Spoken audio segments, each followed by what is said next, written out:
I also didn't participate. I also didn't go to those parties. Yeah. So a lot of the celebrity culture that you don't hear saying anything is because they participated to a degree. Wait, was there a reason you never went to those parties back in the day? Obviously, I know what was going on there, but is there a reason you never did? I'm just not with all that freaky shit. Like all of the stuff that he's doing. All these folks be having freak off parties, man. I've been to at least 2 T.I freak off parties, and we left because it was too freaking off. Hey, yo, what's up, y'all? It's your boy Diddy. I support T.I the King, and you should too. No Mercy in stores right now. Hey, yo, free T.I. Yo, we waiting for you, Playboy. Yo, go get that album. It's fire. Peace. You think the reports are true that Diddy put $1 million to kill Tupac? Have you heard about the new reports that came out, the confessions? Man, don't talk to me about no, I don't want to talk about that. Okay. That shit ain't got nothing to do with me. Okay. 50 Cent just fired major shots at T.I again, this time dragging him into the middle of Diddy's spiraling scandal. And it's wild. Word on the street is that T.I might have been one of Diddy's so-called special guests at those infamous freak-off parties. Was there a reason you never went to those parties back in the day? Obviously, I know what was going on there, but is there a reason you never did? I'm just not with all that freaky shit. Like all of the stuff that he's doing, I'm not into that type of stuff. I'm just a little more, maybe you could say basic or normal. You go into the 90s and Kiki D said they paid him to kill Tupac. Yeah. It's a little, like, you get the craziest accusations. You had TMZ created a docuseries that went to Tubi, but the series is saying the downfall of Diddy. The whole thing blew up after Clem, Jeezy's ex-right-hand man, started spilling spicy tea saying T.I wasn't just at the parties, he was deep in that scene. Now let's be real. T.I had somehow managed to stay clear of the Diddy drama all this time, until now. But guess who wasn't about to let him slide? Yep, 50 Cent, and no one's shocked, these two have been beefing for years. But this time, 50 went way past petty. He's not only bringing back those old snitching rumors on T.I, he's dragging up receipts about how tight Tip and Diddy were back in the day. Like when you walking up to the house, you can see in the house, and you can he had like the steps that go up and the long balcony for the upstairs. Nice. So when we was there, when we got there, all we seen was Diddy. It's a Diddy party. He's up there in a robe. And no lie, we was gone in 20 minutes. No lie. Jeezy even said, "Let's go." He said, "No, this ain't our type of party." I think he had a robe on with a bunch of people downstairs. What the fuck you got the robe on for, bro? Damn. Hey, the stories that they say, I believe them. Like the little set Diddy orgies hell. and all that. Yeah. Diddy hell. He told us. Has that been the craziest stuff you witnessed at a party? Like Diddy, like something like that. Diddy in a robe or something. Man, I can tell you some. Man, I can tell you some shit. But we can save it for another time, though. Hit us one more exclusive, man. One more exclusive? Yeah, give us one Man, more. all these folks be having freak off parties, man. I've been to at least 2 T.I freak off parties, and we left because it was too freaking off. You know what I'm saying? Like, nah, we don't want to be around these motherfuckers. Motherfuckers walk around in silk pajamas and shit. Like, cause, see, our crew was different. Our crew was like, our crew wasn't soft. We ain't had no sucker ass, punk ass niggas in our crew. So now everybody's asking, just how close were they? And is 50 really about to blow the lid off T.I.'s past in his upcoming Diddy docuseries? Things are about to get real messy, and just when T.I. thought he ducked the Diddy blast radius, Clem came out swinging. He straight up called out celebs acting brand new when they were really all up in Diddy's wild world. But here's the twist. Clem ain't talking rumors. He claims he saw it all go down. According to Clem, T.I. wasn't just a guest. He was hosting his own freak-off sessions too. And it doesn't stop there. Clem even claims he saw T.I. at one of those Diddy in a robe parties. And wait till you hear what he said happened next. Yeah, I didn't see T.I. at a couple of freak parties, man. I remember one thing. I remember we was on a road with T.I. Here goes a story right here. We was on a road with T.I. I ain't gonna call no names. Who did the shit? But nigga, it's after the show. I think we got it's a big ass suite, big hotel suite. I don't know what the fuck going on. Bitches everywhere. Out of nowhere, we 2 niggas started having an eating pussy contest. No lie. 2 niggas started with a lesbian bitch. I swear she was a lesbian. Her girlfriend was there too. Damn. And she was in the contest too. Cause it was like, shit, we got some niggas that can eat that pussy better than your girl can. Damn. So it went down like that. But That's cool. anybody was there, remember that shit. If I'm lying, I'm dying. the freak nigga, the first freak off I ever went to was a Big Meech freak-a-leak. And anybody that was back then know about the freak-a-leak at the Eclipse condominiums, man. On Far Road across from the fish market, man. Meech knew used to have freak-a-leaks in that motherfucker. They had the penthouses up in them motherfuckers. That was the first one I ever been to where after we left the strip club 3, 4 in the morning, all the bitches came back to the condo too. And the party kept going. Damn. Nigga, all of them. Clem didn't just stop at T.I. He dropped another bomb. He claimed that back in the day, it was actually Big Meech who was throwing those wild Diddy-style parties. Yeah, that Big Meech. So now you've got Diddy, T.I., and Big Meech all name-dropped in one interview. And of course, 50 Cent wasn't about to let that slide.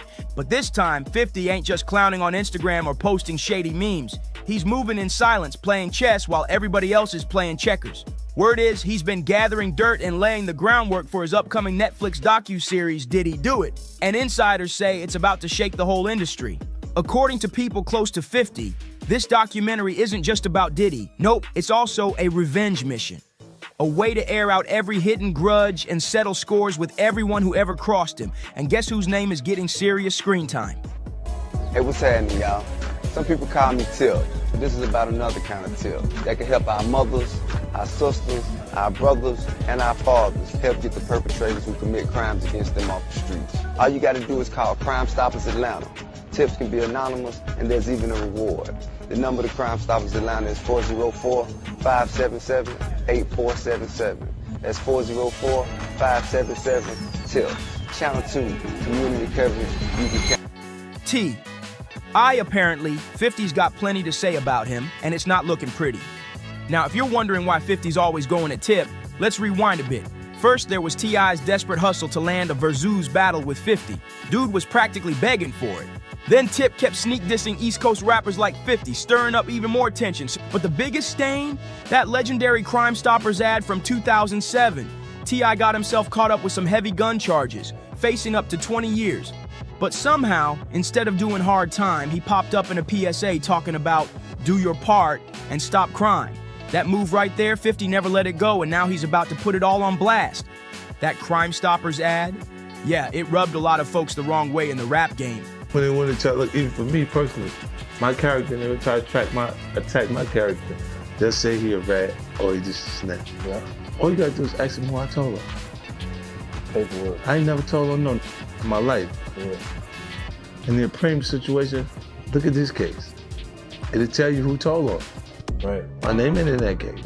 Innocent or guilty, criminal or citizen, that could get them anytime for any crime. Say, look, if it say, sir, did you see such and such, do such and such? Oh, wait a minute, only time, the only time.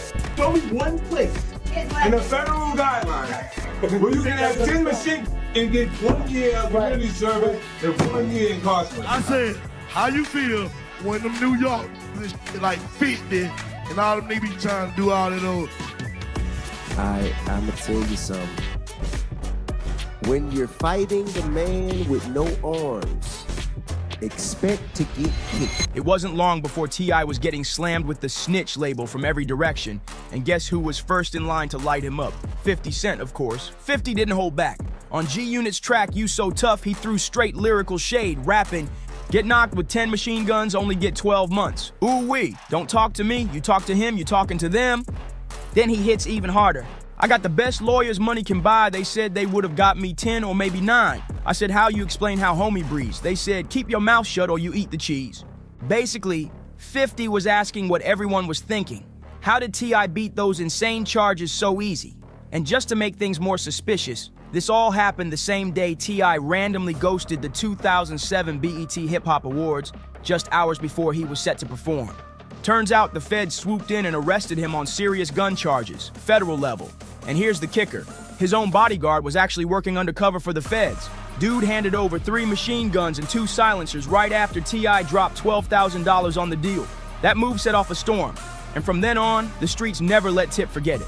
You So Tough to everyone listening to it, is an awesome song. Listen carefully. Actually, you don't have to even listen that carefully. There's a line in there directed at another rapper in the game. Oh yeah? Yeah. What line? What rapper you talking about? It was a line that has you questioning that you have. Is it true you have the best lawyers in the game? I feel like I do. Okay. I have a great legal team. And you asked them a question that if you got caught with 10 weapons in your car, you would have seen 10 years, But maybe 9. What makes you feel like there's a line to a rapper? It just seemed to be very coincidental with the timing of things that are going on. That's like. Will you deliver the line for me 1 second? I don't want to do it injustice. You use real life situations to create something that's entertaining without being specific. That's entertainment to me. Like if I had an issue, when have you known me to be indirect with an issue? Oh, you're pretty direct. Right, so if I had a problem with any artist, trust me, they would know. You see what I'm saying? When I take it and I write that, it's because a lot of people think that. And they're not saying it because they're cowardly people. You see what I'm saying? So when you write it and you put it there and you leave it and say, watch, let me watch and see what happens. And there's so much controversy around it, you didn't say anything. Then you go, see, they think that. They just won't say it to them because they're a bunch of punks. Will you drop the line for me? That line that starts off with about having the best lawyers. I got the best lawyers money can buy. They said it would have got me 10 or maybe 9.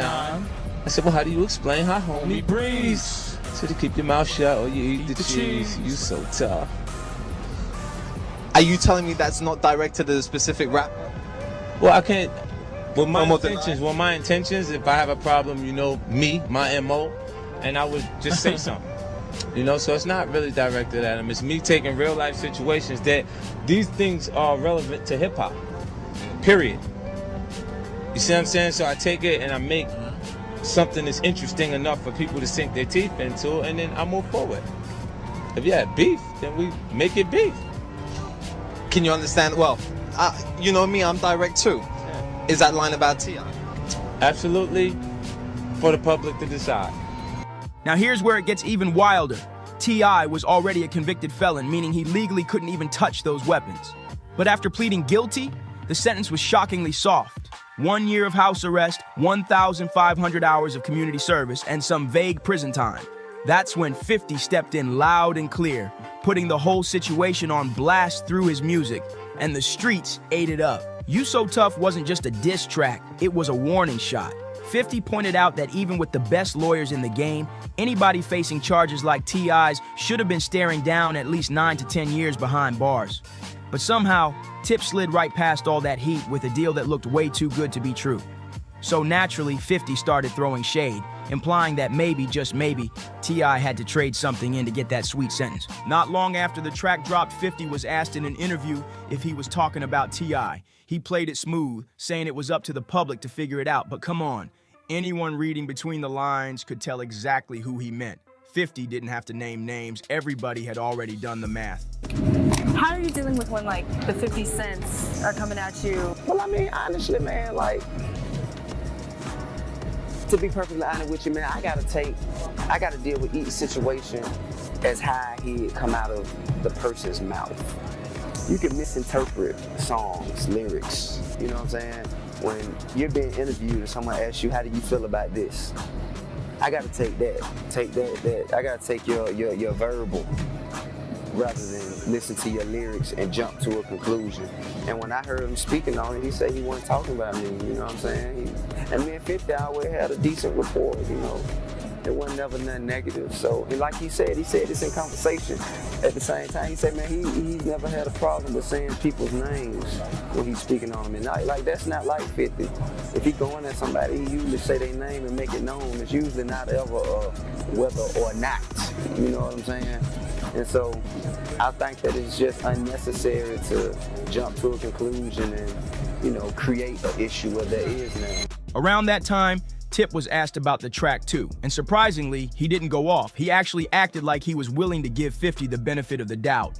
But let's be real, T.I couldn't clap back too hard. The feds were still watching him, and he knew better than to stir up even more trouble while he was already under their radar. But of course, drama like this never stays buried. Fast forward to 2020, T.I.'s Crime Stoppers video came back from the grave right when the internet was roasting Tekashi 6991 for his snitching during that racketeering mess. And guess who couldn't resist poking the bear? 50 jumped on social media and posted, "This the first song I'ma play, You So Tough." And just to twist the knife, he dropped the video and the track clip in the same post. Did T.I stay quiet? Nope.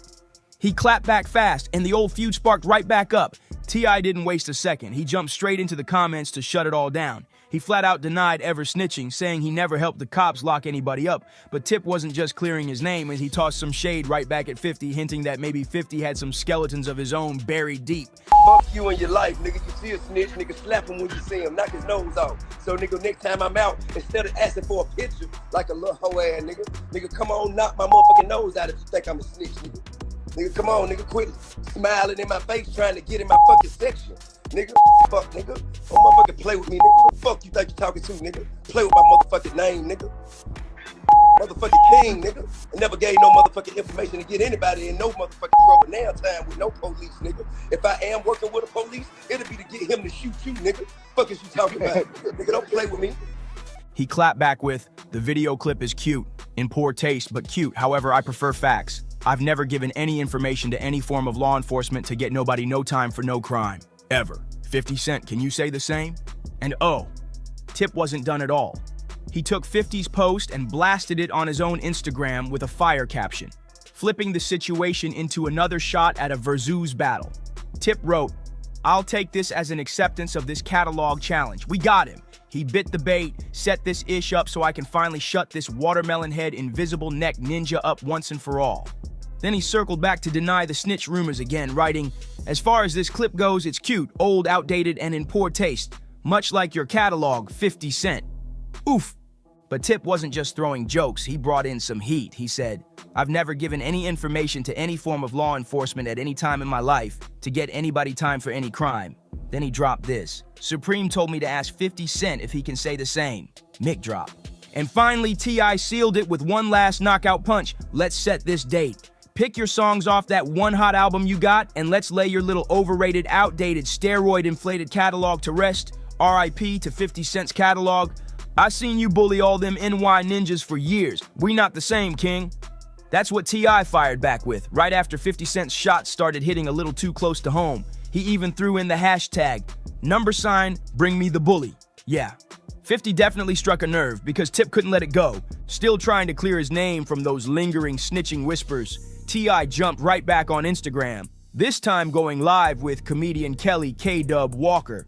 And once again, the focus was all on denying those rumors and defending his rep. Then, a week later, 50 finally decided to fire back, classic 50 style.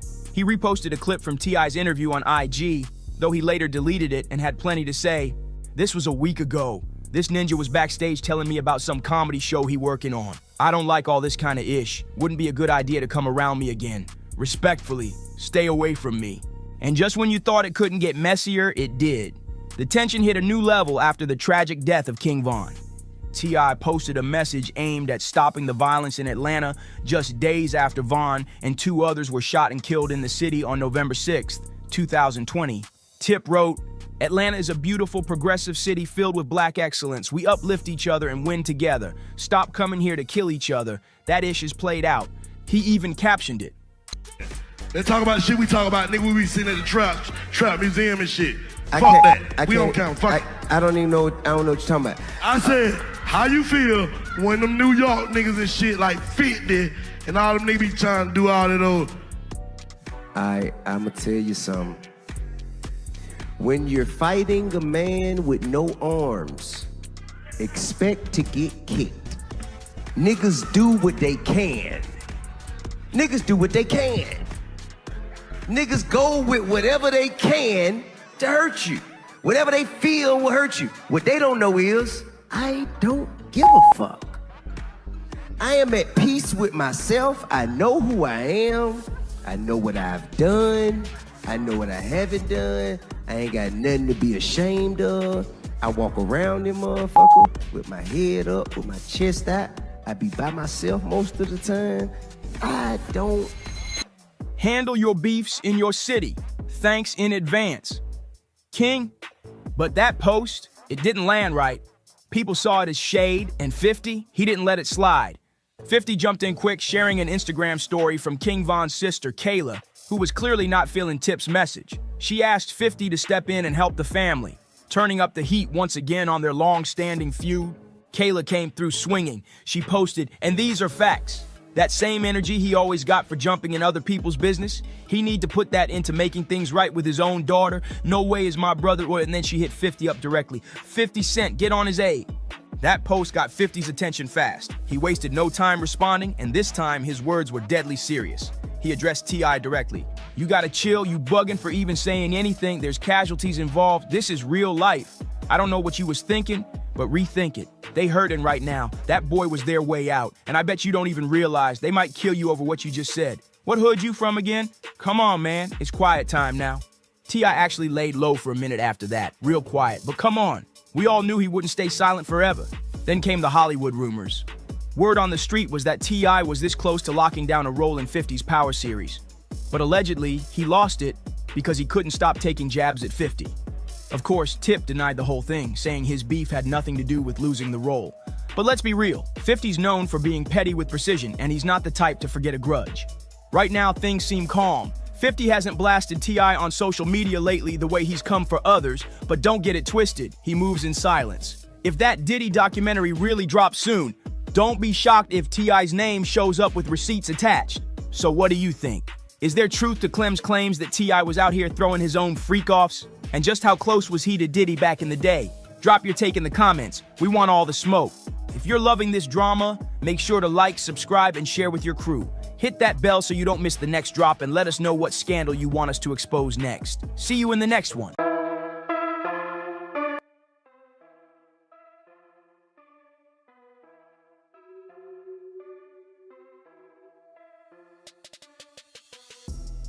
Is there supposed to be a certain protocol for people to check in? No, and I begin with me, and then he can speak, and they can speak for the other generation. But I'm a never, you know what I mean? We don't have time for no sucker shit like that. But what is the reason why you moved to Houston? Well, look, first of all, like every time I've experienced Houston, like when I was out here, I ran into random acts of kindness. Like the people have been good to me. You know what I'm saying? So it's one of the places that I'm like, man, or maybe Houston, like Houston or Miami popped into my head. Mm-hmm. They said 58%. I said, what? You my partner? The IRS is my partner now? Oh no, all you get is a Yankee hat? I'm going to Houston. Looks like 50 Cent just shook the whole game with what he's revealing. This ain't just your typical rap beef, he's dropping serious claims that go way deeper than anybody expected. At first, folks thought it was just another ego battle. 50 refusing to check in when he hit Houston, Jay Prince feeling played. Same old street politics, right? But nah, 50 is now straight up saying there was a real plan to take him out. And he's not being subtle, he's dropping actual names. It gets even wilder because he's claiming Supreme McGriff's own son might have been in on it. And here's where things really go left. Rick Ross might be in the mix too. Word is he's been cozying up with some of 50's longtime enemies, adding fuel to an already blazing fire just to make things messier. Now, with 50 exposing all these behind-the-scenes connections, Jay Prince, Supreme's legacy, and all these shady moves, it's starting to make sense why he suddenly pulled out of Houston. Like, was there a whole setup brewing behind the scenes? Let's really break this down. For me to start a new relationship with Houston, I'm excited about it. The opportunity, I had a lot of fun things for the kids. I think that they're really gonna get a chance to appreciate and enjoy it. And it all kicked off in Houston, Jay Prince's stomping grounds. The man basically runs the city like it's his own private kingdom. When artists roll through, they're expected to check in. They call it respect, but let's be real. To a lot of people, it sounds more like pressure with a smile. And even those who do check in, some of them still end up getting hurt. So what's really going on? There's supposed to be a certain protocol for people to check in? No, and I begin with me, and then he can speak, and they can speak for the other generation. But I'm a never, you know what I mean? We don't have time for no sucker shit like that. Now enter 50 Cent. When he decided to pack up and move to Houston full-time, Jay Prince expected the usual drill. But 50, he wasn't having it. He flat out refused to check in, made it crystal clear he doesn't owe anyone a thing. He's got his own bag, his own team, and he ain't about to follow some street politics he doesn't respect. To Jay Prince, that was a huge slap in the face. This wasn't just a quick trip. 50 straight up relocated. He even tweeted, "I love New York, but I live in Houston now." Folks thought it was just about saving money on taxes. But looking back, yeah, New York taxes are wild, and 50 Cent is all about his paper, but let's not get it twisted. There was way more behind his move to Houston. Today, we have the honor of saying to him, he's our 2022 Grand Marshal. Give it up to Curtis 50 Jackson. He wasn't just chasing a tax break, he had major plans lined up. We're talking a $20 million G-Unit film and TV studio, big-time alcohol branding plays, even giving back to schools and the community. He wasn't just moving, he was building an empire. Boss moves straight up. But here's where it gets sticky. He was doing all this right in Jay Prince's backyard. No check-in, no nod of respect, no blessings from the so-called gatekeepers. Just pulled up, set up shop, and kept it pushing. That kind of power move, it was guaranteed to ruffle feathers. And soon the whispers started flying. People were saying 50 was getting pressure behind closed doors, that some doors just weren't opening for him, that folks were watching, waiting, seeing if he'd slip. You know, I have the resilience to go against anybody. Like, there's nobody that's too ill. Those are the guys that you would choose not to go against at that point. It's in the environment. Word on the street was some crews were low-key plotting, but 50, he didn't fold, he doubled down and pushed harder. In his eyes, all this check-in stuff, just sugar-coated extortion. And honestly, he might not be wrong. Look at the history. Takeoff did check in and still ended up gone. Jacob the jeweler got pressed. Even XXXTentacion kept a low profile and still got caught up. So from 50's perspective, why hand over cash and power for protection that clearly don't protect? 50 saw right through it. Fake security, all smoke and mirrors. And after everything he's been through, fear just ain't part of his DNA. But then out of nowhere, the energy shifted. Quietly, without making a scene, 50 pulled out of Houston. The whole film studio plan, scrap. He rerouted everything to Shreveport, Louisiana. No drama, no press release, just a quiet exit that said a whole lot. People were left scratching their heads, like, what? It's for you, man. Sweet. You the only one in Miami with that, baby. You know the, see what it is. You know the vibes. See what it is. Yeah. 2020. This was the same city that literally gave him a key to the streets, so why bounce now? The answer came later, in a single line from an interview. Houston didn't embrace me the way I expected. That one sentence hit hard. Something clearly went down. The vibe had soured. He didn't feel safe no more. And here's the wild part. While all this was going on, 50 was still being celebrated. He was the Grand Marshal of Houston's Thanksgiving Day Parade. The mayor honored him. November 24th was officially 50 Cent Day. The city was clapping it up for him, but not everyone. Jay Prince? Behind the scenes, insiders said he was heated. From his view, 50 was flexing in his city. Too much power, too much spotlight, and still no check-in. This wasn't just about clout anymore. This was about control, and 50 was taking it right out of his hands. And just when things seemed to cool down, boom, another name entered the mix, Supreme McGriff. If you know anything about 50's past, you already know. That's not a name to take lightly. Things were about to get way more serious. This was the idea of my father, seeing that it was connections to Drake and Kanye, and that they were such iconic figures, and with them going through things. Back in the early 2000s, 50 Cent survived something that would have ended most. He got shot 9 times. A lot of people in the street still believe Supreme's crew had something to do with it. Why? Because before that, 50 dropped a track called Ghetto Koran, where he named names and spilled deep street secrets about legendary figures in Queens. And Supreme was one of the names on that list. To the industry, it was just another gritty rap track, but to the streets, that was considered straight up snitching. And Supreme, he didn't take that lightly at all. Not long after, 50 got sprayed up, but he lived. And not only did he survive, he used that entire situation as fuel, flipping pain into power, turning his near-death story into a launch pad for fame and success. Meanwhile, Supreme's fate took a different route, life in prison. But through it all, he never folded, never flipped. That silence earned him serious respect behind bars and in the streets. While Supreme sat down, 50 ran up the charts using that same story in interviews, songs, movies. He monetized the madness. And Supreme, he never forgot. That kind of betrayal sticks. Then there's Irv Gotti, another heavyweight in this saga. He wasn't just cool with Supreme, they were like family. Irv held it down, even helped fund Supreme's legal fight when things got tight. No snitching, no backing out. That kind of loyalty runs deep, and Supreme respected it. But 50? He took a wrecking ball to Irv's empire. Murder Inc. got crushed. 50 didn't just take down Ja Rule, he left the whole Murder Inc.'s camp in the dust. Even after Irv Gotti passed, 50 still couldn't resist throwing shade. The moment the news hit that Irv had died from a stroke, 50 posted a pic of himself chilling, smoking hookah next to a fake gravestone with the caption, "I'm smoking on that Gotti pack. Nay, God bless him, LOL. The day before that, when the stroke first hit, 50 wrote, "Damn, I wanted him to see my new shows." Wild. That didn't sit right with Supreme's son, McGriff Jr. He wasn't about to stay silent. He jumped on Instagram and snapped back saying, If I said I was smoking on your mother and your grandfather pack, ninjas would be telling me I'm wrong, right? He called 50 a clown, then doubled down, saying, y'all really love this clown. Well, I'm always gonna give the same energy. To McGriff Jr., Irv wasn't just a music mogul, he was family. And in his eyes, disrespecting Irv was like disrespecting Supreme himself. That took things to a whole other level. And right around that time, 50 started posting cryptic stuff online. Mysterious captions, snakes in the grass type vibes, subtle jabs at enemies moving in silence.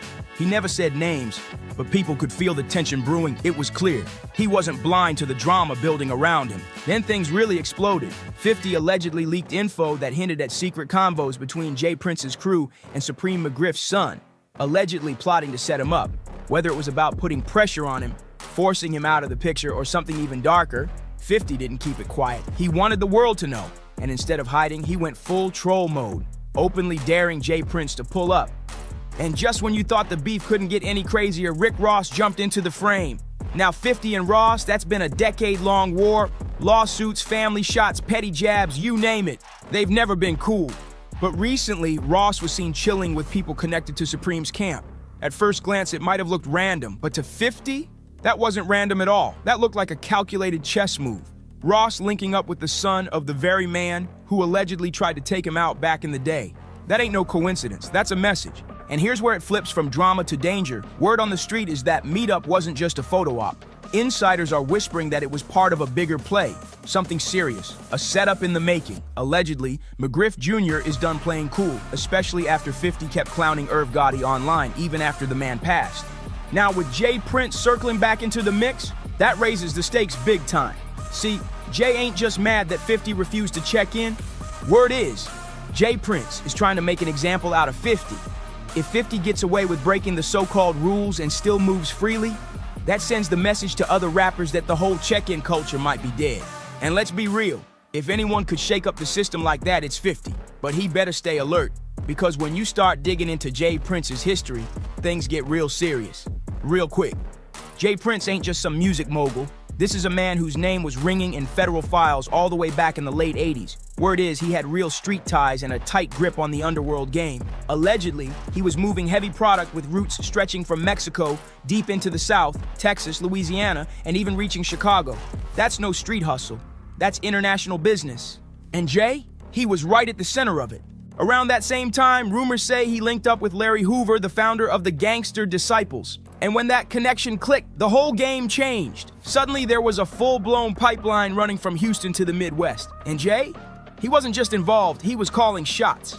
Then, seemingly out of nowhere, Rap-A-Lot Records appears. On the surface, it looked like a label created to boost Houston's rap scene. But in the streets, the whispers said something else. That it was way more than just music. It was a front, a mask, a clean face for a much deeper operation. People in the streets always believed Rap-A-Lot Records wasn't just about music. It was a front, a clean face to wash dirty money from the game. And the feds, they weren't asleep. By 1988, the DEA had launched a full-blown investigation into Jay Prince and Rap-A-Lot. They were tapping phones, tracking shipments, flipping drivers, watching every move. They built a case that looked airtight until it wasn't. Just when it seemed like they were about to move in, poof, the whole case disappeared. By the late 90s, the U.S. Attorney General quietly dropped everything. No charges, no headlines, just silence. And let's be honest, that kind of thing don't just happen by luck. That takes power, serious pull behind the curtain.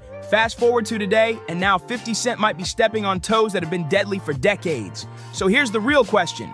Is 50 just being paranoid? Or is he peeping something before it pops off? Is there really a setup brewing behind the scenes? Or are we just watching one of the wildest ego wars in the industry unfold right in front of us? Drop your thoughts in the comments. We want to hear what you think. And if this crazy saga keeps unfolding, and trust it will, you know we'll be right here breaking it all down. So do not forget to like this video, subscribe to the channel, turn on that notification bell, and share it with someone who needs the tea, because this story is far from over. We'll see you in the next one. I want to thank Vivica Fox for wearing that dress too. It's like the first time though when Vivica gives you the go-ahead and says you're going to get naked in your bed. Is it awesome? Yeah, man, it's exciting. Are you able to hold out a long time? No. Is she loud in bed? Like, does she make a lot of noise? Does she make a lot of noise? Nah, she don't make a lot of money. She doesn't. Look, all I really need is my phone, some strong Wi-Fi, and a soft couch to be entertained. But today, Vivica Fox just made sure none of us could look away. Like, excuse me? Did Vivica just pop out with a BBL at 60? I'm not even exaggerating. My jaw hit the floor and is still chilling down there. But hold up. It's not just the shock of getting a BBL at that age, style. It's who she used to date. And at that point, I guess the relationship started to kind of devolve. No, the relationship broke up after the World Music Awards. I came back and he was on the radio saying he dumped me.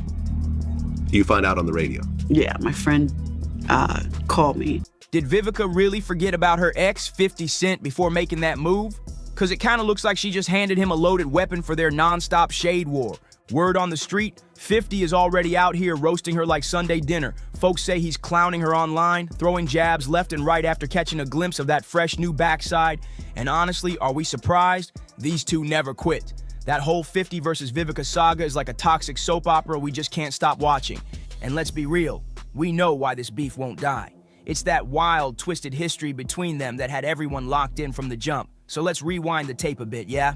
It all kicked off back at the 2003 BET Awards. 50 was up on stage, flexing his win for Best New Artist, throwing shout-outs all around, and then boom, he slips in a special thanks to Vivica Fox for rocking a fire dress. From that moment, it was game on. Vivica and 50 were everywhere looking like the ultimate ride or die couple. It got so deep people were whispering about wedding bells, but we all know how that played out. That love, it went from sweet to sour real fast. Drama came knocking, and it didn't knock politely either. And baby, get this. Word is that 50 Cent took the 12-karat gold ring that was supposed to be on Vivica's finger and turned it into a pair of earrings. Petty with a capital P. But now everyone's asking what made their whole relationship fall apart like that. I was in Baltimore filming The Salon, and my friend, a stylist, whose name is skipping me right now. Oh, my friend Daryl Brown called me and said, yo, your boy's on the radio blasting you. And first I went, who? And he was like, 50 Cent. I was like, Curtis? He's like, yeah, I was telling everybody you guys broke up. And I was like, we did? For Vivica, it all came down to privacy. She felt like 50 was airing out all their dirty laundry for the whole world to see, and she wasn't trying to be anyone's public soap opera. She wanted her love life kept behind closed doors, but 50, he was doing the most. Now flip the coin. 50 Cent wasn't just throwing shade. He had his own reasons. He claimed Vivica and her circle were using him as a spotlight magnet. He said it felt like a clout parade, and he wasn't having it either. Honestly, both sides were spitting real talk. At that time, 50 was that guy, top of the game, cameras everywhere, and people grabbing for any kind of fame. And Vivica, she had a point too. 50's never been the silent type. Even after they split, he kept dishing out details about their time together, including some real steamy bedroom talk that had everyone clutching their pearls. But the wildest part, the breakup itself was messy. You won't believe how it went down. Vivica didn't even hear it from him. Dump you or you dumped her? Be honest. Okay, I ain't call him no more. Oh, really? I just stopped calling. Really? Well, what happened? She told you to stop calling? Nah, I stopped calling. I feel like her people were taking advantage of the situation as far as her publicist was concerned. They were using you for publicity. Good for you. Nah, but it couldn't have been using me for publicity because then, you know. In a way, you're the hottest thing out there. Yeah, but in the, then it would be, then we wouldn't have been together intimately. Someone had to tell her that 50 Cent got on the radio live and straight up announced he dumped her. Like what? Who does that? Imagine this. You're chilling, just trying to enjoy your morning coffee. Wait, and boom, you find out you've been dumped on the radio. No call, no we need to talk text, just a cold public breakup blast for the entire world to hear. Brutal doesn't even begin to cover it. And here's the kicker, he's the one who broke it off. Yet 50 Cent kept throwing shade like it was his full-time job. He didn't stop at the breakup, he came for Vivica in his music. On his track, Get in My Car, he rapped some wild lines. It ran my game fast, got in her head till she thinks she wifey. Spent a life savings in a day cause she likes me. Commitment from me? Nah, not likely. Went out with Vivica, thought I was onto something. But next week, nah man, it was nothing. Whew, the disrespect was next level. But 50 wasn't done. He took another jab when he slammed Vivica's hit show Empire online. He posted something like, 3 million fewer viewers watched Empire last night. Y'all see it? We couldn't deal with the extra stuff. too much celebrity, too much drama. That post lit the internet on fire. But Vivica, she didn't let that slide. She clapped all the way back with a jab that had jaws dropping. When someone asked her about 50's shady post, she threw subtle shade right back, suggesting maybe he shouldn't be the one talking. Let's just say she hinted that his comment was like the pot calling the kettle, and then trailed off with, I mean, black. Yikes. That comeback? Savage. And just when you thought the fire cooled off, it didn't. The tension between Vivica and 50 kept bubbling, with both of them tossing jabs like it was a boxing match with no ref. It wasn't just one interview or a random post here and there. This was a full-blown feud that lived on for years. What were your thoughts when 50 Cent blamed the second season ratings dip on gay stuff? First of all, the pot calling the kettle black is all I'm saying.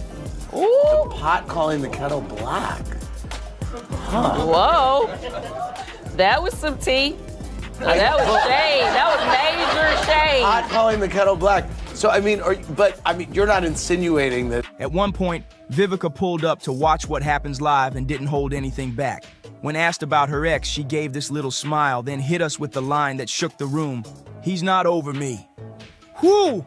That confidence, she wasn't just throwing shade, she lit the whole tree on fire. And 50, you already know he couldn't stay quiet. He hopped right back online with meme after meme, taking every chance to clown Vivica. Some of them were wild, others just straight up immature. But hey, that's 50 for you. But here's what really kept fans glued. Despite all the mess, you could still feel the tension. Like deep down, was it really hate? Or just love gone off the rails? People started speculating. Do they still got feelings for each other? Is all this drama just leftover heartbreak? Cause let's be honest, this ain't your regular celeb beef. This one had layers: love, betrayal, ego, public clapbacks, and a whole lot of unspoken emotions.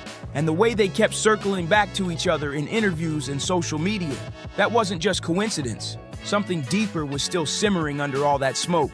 And baby, that simmer, it boiled over when Vivica hit the scene again, looking snatched, confident, and totally unbothered. Suddenly, people were talking again like, did she glow up just to flex on 50? Was this all part of the comeback? But then 50 Cent, never one to stay quiet, jumped back into the chaos again. This time, he started liking shady posts, throwing cryptic captions, and even reposting fan edits clowning Vivica's new look. It wasn't subtle either, he was making it loud. And the internet? Oh, it ate it up. TikToks, tweets, and memes were flying left and right with fans split down the middle. Some were like, let Vivica live, while others were riding with 50 saying, he's just being 50. Either way, the mess had everyone glued to their screens. Vivica, though, she kept it classy, but make no mistake, she knew exactly what she was doing. She dropped a few captions that were way too slick to be random. Stuff like, I said what I said, and a queen never explains herself. Oh, she was serving, and people started catching on. This wasn't just about a BBL or an old flame. This was Vivica reclaiming her spotlight, reminding folks she's still that girl. Whether it was to shake up the timeline or to show 50 what he fumbled, one thing was clear. Vivica wasn't just clapping back, she was taking her throne back. Look, I'm not picking sides here, but let's keep it real. Hollywood is hella messy, and when it comes to these male rappers, trust is not the word. That he's gay? 50 Cent is... Oh my Lord, please. What? Girl, we gotta talk after this episode is over. Wait, Vivica A. Fox, what are you insinuating? Well, I mean, he gave you... No, he's not. I mean, we had a great time. But he's just seems like he's got something that's not quite clear. Still, I was sitting back like the rest of y'all, waiting to see what 50 Cent was gonna say next. And whoo, he did not disappoint. This man's built a whole legacy off savage clapbacks, and once Vivica threw her shade, 50 came swinging with full pettiness. He jumped online and fired off a response that had everyone doing double takes. He said something like, now she says I'm gay because I let her lick my wait, I didn't even want that. She forced me. My hands were tied. 50 Shades of Grey, child? Like what? Sir, please. That was unhinged. But if anyone's the king of petty, it's 50 Cent. He doesn't just throw shade, he builds entire solar systems out of it. Which brings us back to Vivica's decision to get that BBL. Was it bad timing? Maybe. Especially knowing her very public history with 50. Cause the minute a clip surfaced of her at the Beauty Empire Superstore in Houston, looking snatched and curvy, guess who jumped on it first? Yep, 50 Cent saw that video and couldn't help himself. He was on it like a TMZ headline in seconds. So here's how it all went left. After catching that headline about Vivica's rumored surgery, plus that viral video, 50 slid into the comment section like, wait, let me see, with the peeping eye emoji and a shrug. That one little comment, it exploded. Suddenly, blogs were running wild with headlines like Vivica A. Fox's rumored BBL has 50 Cent spinning the block. But 50? Oh, he wasn't letting that ride.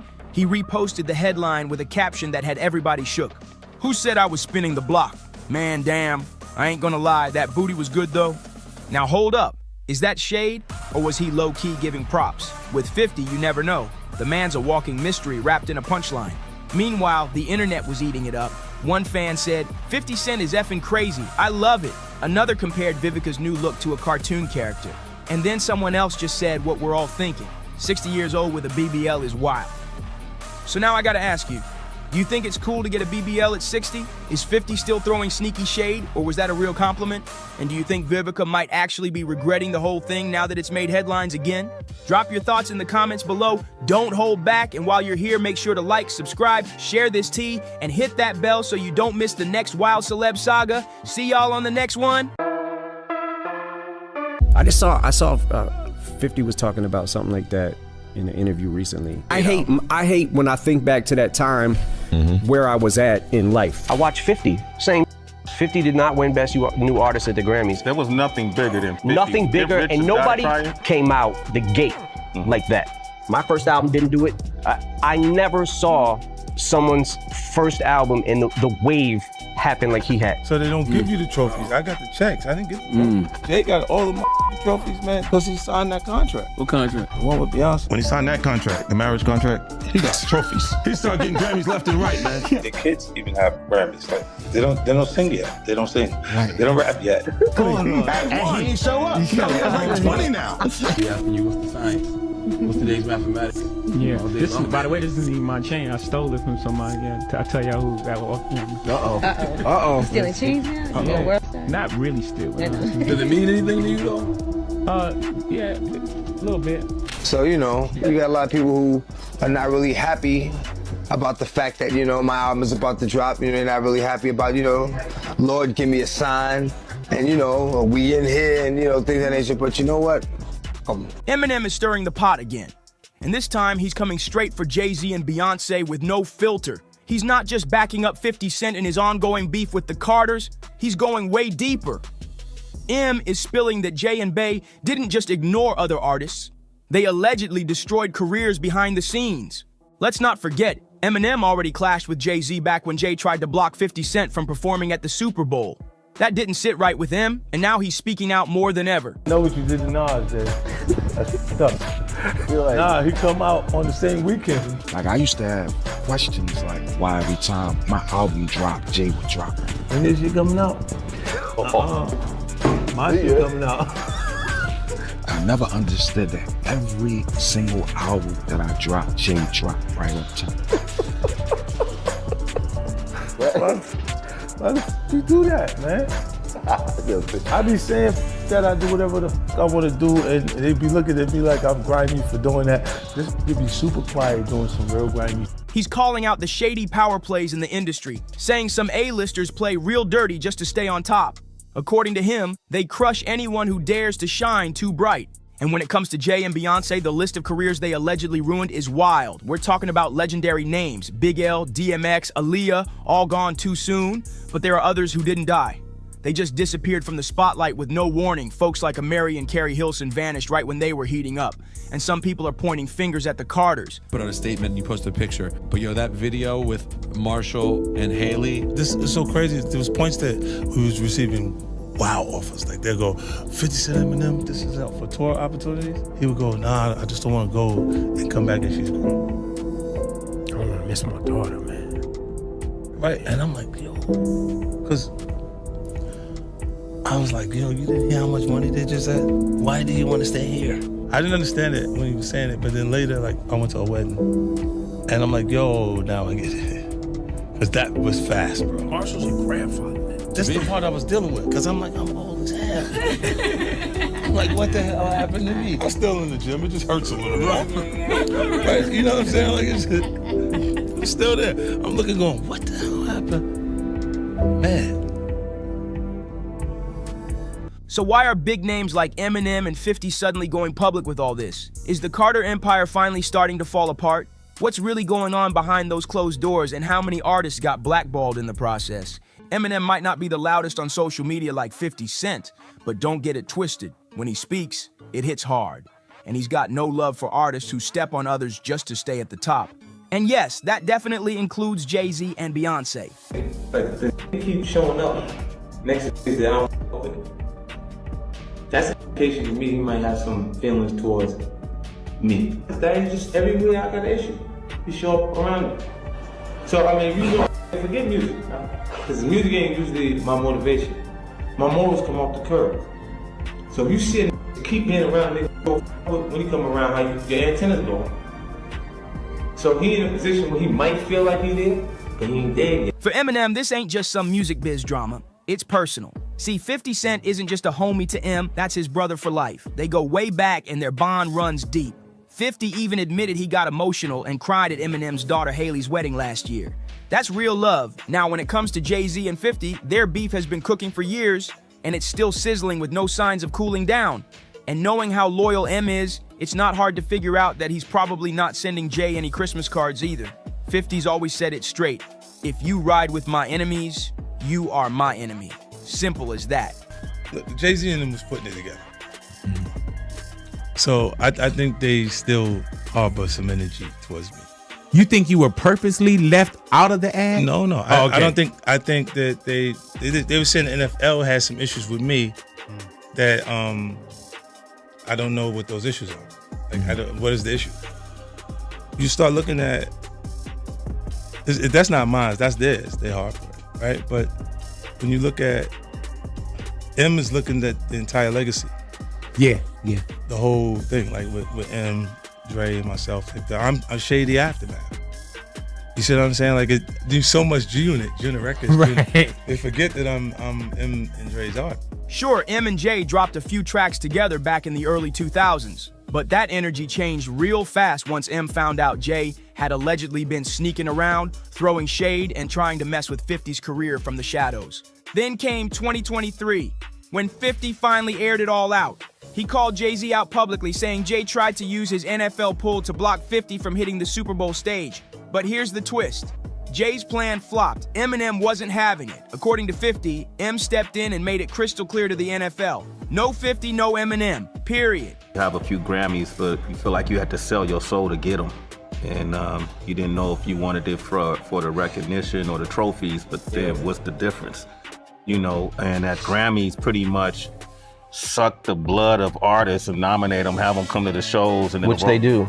They do it every year, yeah. And I'm just tired of seeing it. And for whatever reason, it's like they're always pitching this hint that you might win Album of the Year, which used to be a big deal. I don't think it's a big deal now. On top of everything, 50 Cent and Eminem are now tag teaming to call out the Carters over the Grammys game.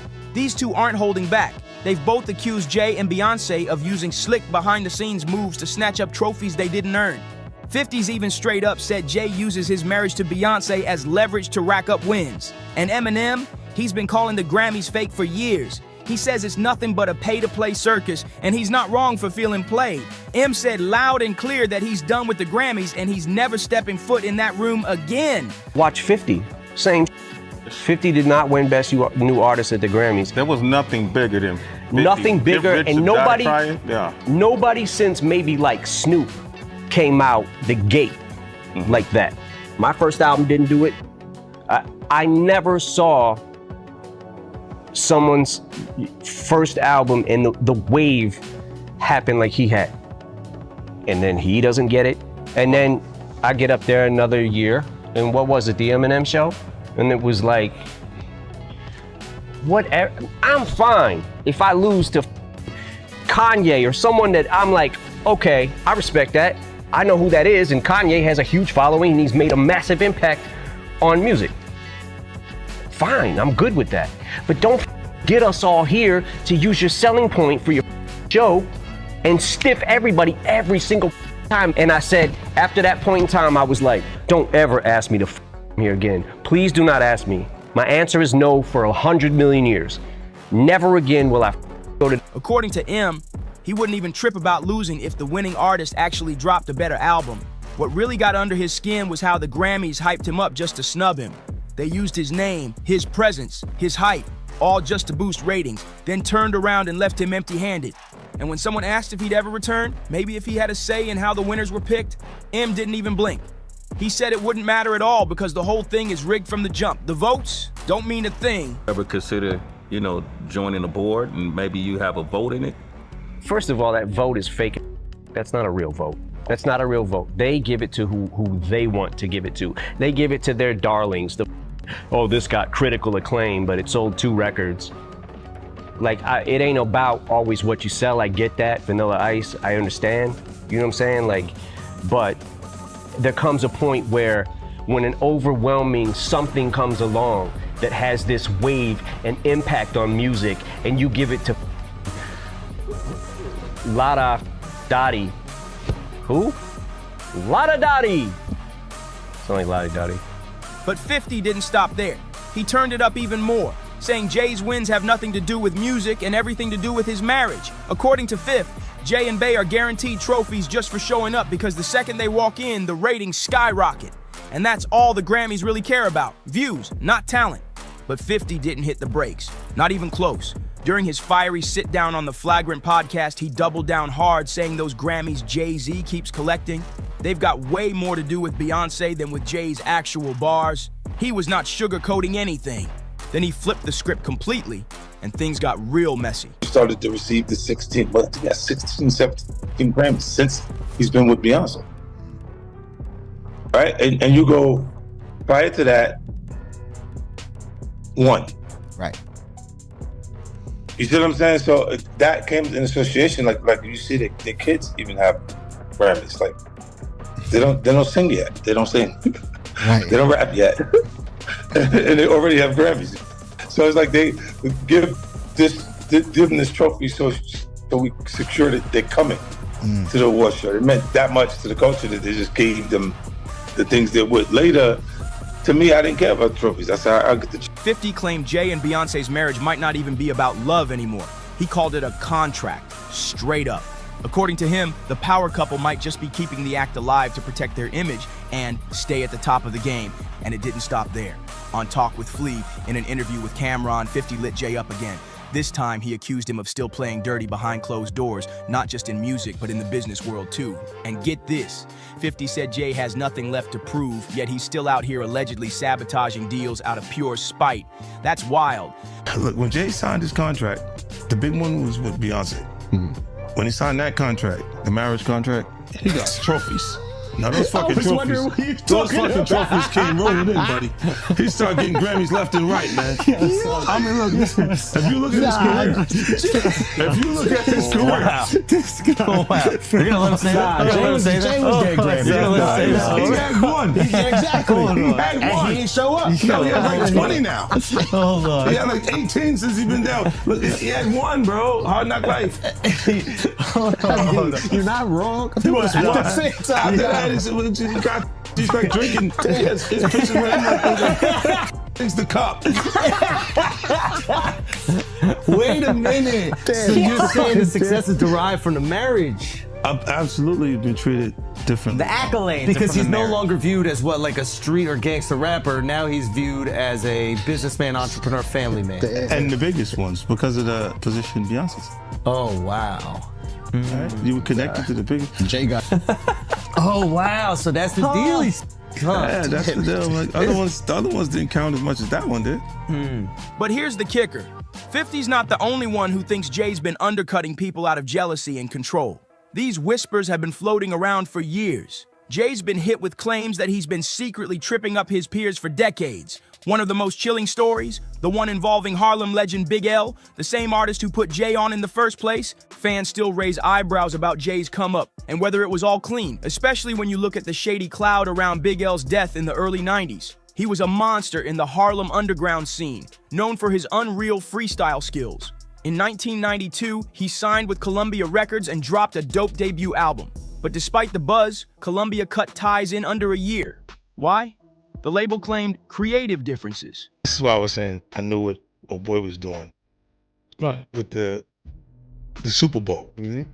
Because he was doing like, yeah, go ahead. He was doing some wild things. Because he was saying that to Eminem that the NFL had the issue with me. And I'm like, well, what's the issue? Why don't I have an issue when I'm becoming a partner in the actual team? But they got an issue with my performance. Right? Makes no sense. You know what I mean? I was going to get to that later, but since we're here now. And when he says "oh boy" for the audience, that I'm talking about Jay-Z. This was discussed before.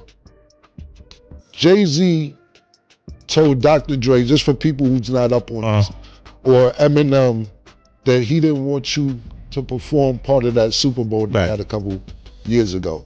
Why do you think that is? Well, I just threatened. Yeah, possibly. Not even threatened. You know, I think it's just when you take the competition from like our culture is competitive, man. It is, but I think when it goes past the music itself to blocking things in business, then I don't understand that. Like right now, he's not even competing for a slot. You don't have a new song out that he want to be on the top 10 or top 5, and you still competing. It don't make sense. Like, what are we competing for? What's the goal?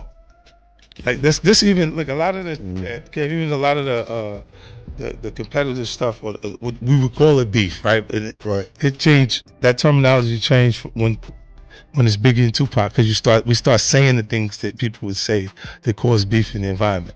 When before that they called it bad blood in our culture. Right. Because that's what it is until it turns into some street shit. So when you're not competing for those things anymore, and you start looking and you're going, so what was the problem? You can't exactly remember what the problem was. That's what I went through. But some say there's way more to that story. But Big L wasn't about to back down. After getting dropped by Columbia, he went independent and launched his own label, Flamboyant Entertainment. He started putting in work on his second album, and just when things were about to blow, he caught the eye of Rockefeller co-founder Dame Dash. Dame was reportedly looking to sign Big L and his crew as a group. It was almost go time. Then boom, tragedy hit out of nowhere. Big L was gunned down in a drive-by shooting right in Harlem. The whole thing shook the scene.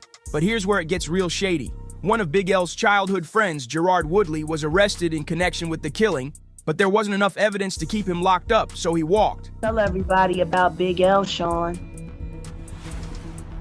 Big L? I would just rather do it on the stand, Sean. Please sue me. I want to go to court. And I want to talk about Big L on the stand. Wow. Big L was the one that put Jay-Z on. Jay-Z was the last person to see Big L alive. His death made it possible for Reasonable Doubt to live. Whoa. See how good I keep secrets, Sean? Fast forward to 2016, Woodley himself was shot and killed in Harlem. To this day, Big L's murder is still unsolved. Now here's where the whispers start. Industry insiders, like Jaguar Wright, have made bold claims, saying Jay-Z might know exactly what went down with Big L. She's even hinted that Jay's silence isn't just suspicious, it's telling. And Big L ain't the only rap legend tied to Jay-Z's name in dark ways. Let's talk about DMX, another giant in the game who passed under very mysterious circumstances after allegedly calling out Jay for sabotaging him. There was a competitive thing, but it was big love. He was so competitive with me. I never met a human being more competitive with me, like ever, not even my big... After X died in April 2021, Jay-Z showed up on LeBron's show saying all the right things, claiming there was always love and respect between them. He said even when X had his struggles, the energy was always good. But hardcore DMX fans know that's not the full story. Like I said, I had the crazy track record, Def Jam, everything was good.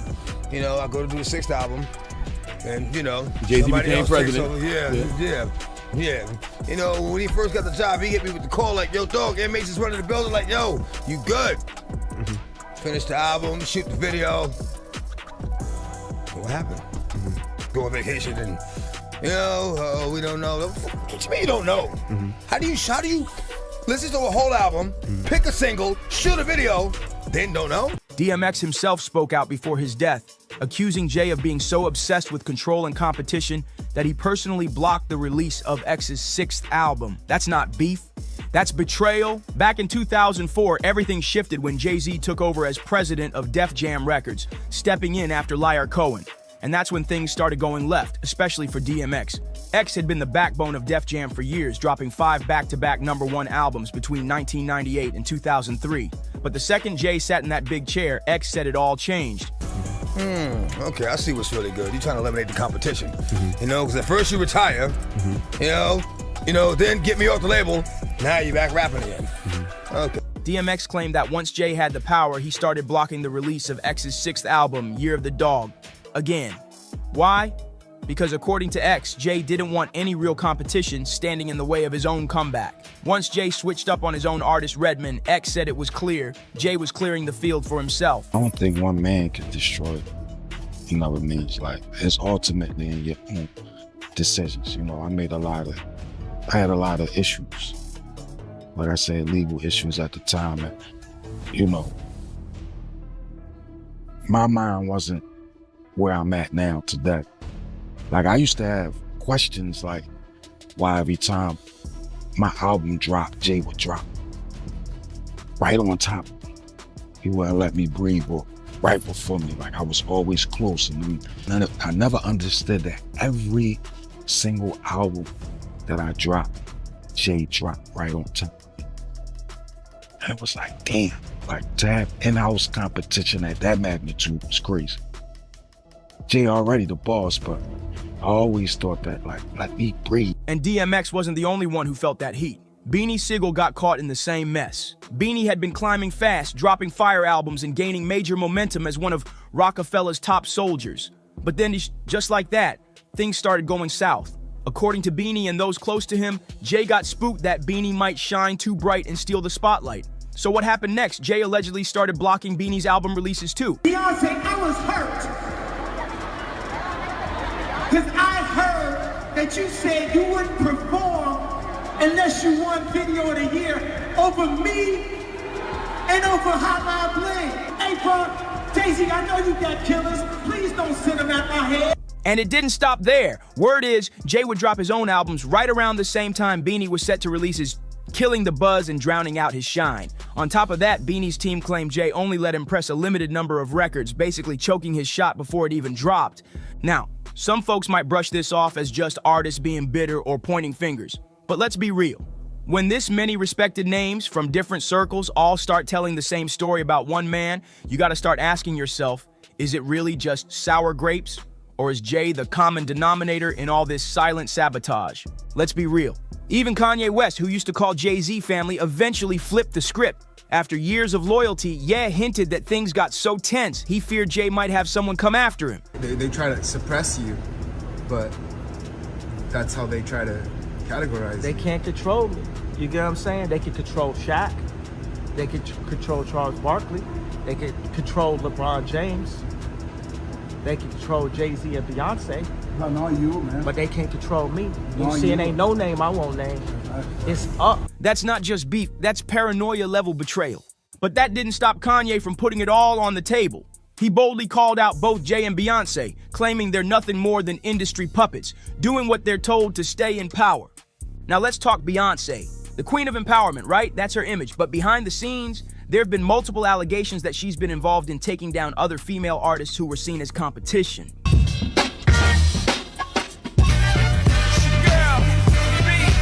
Where you been, A. Marie? I've been out in the like the universe. No, Talk about your career. Everybody always says A. Marie should have been a superstar. Because she's pretty, she could dance, she could sing. What? It's, What do you know think? what it is? It's timing. Like everything is timing. Like I'm a big believer in.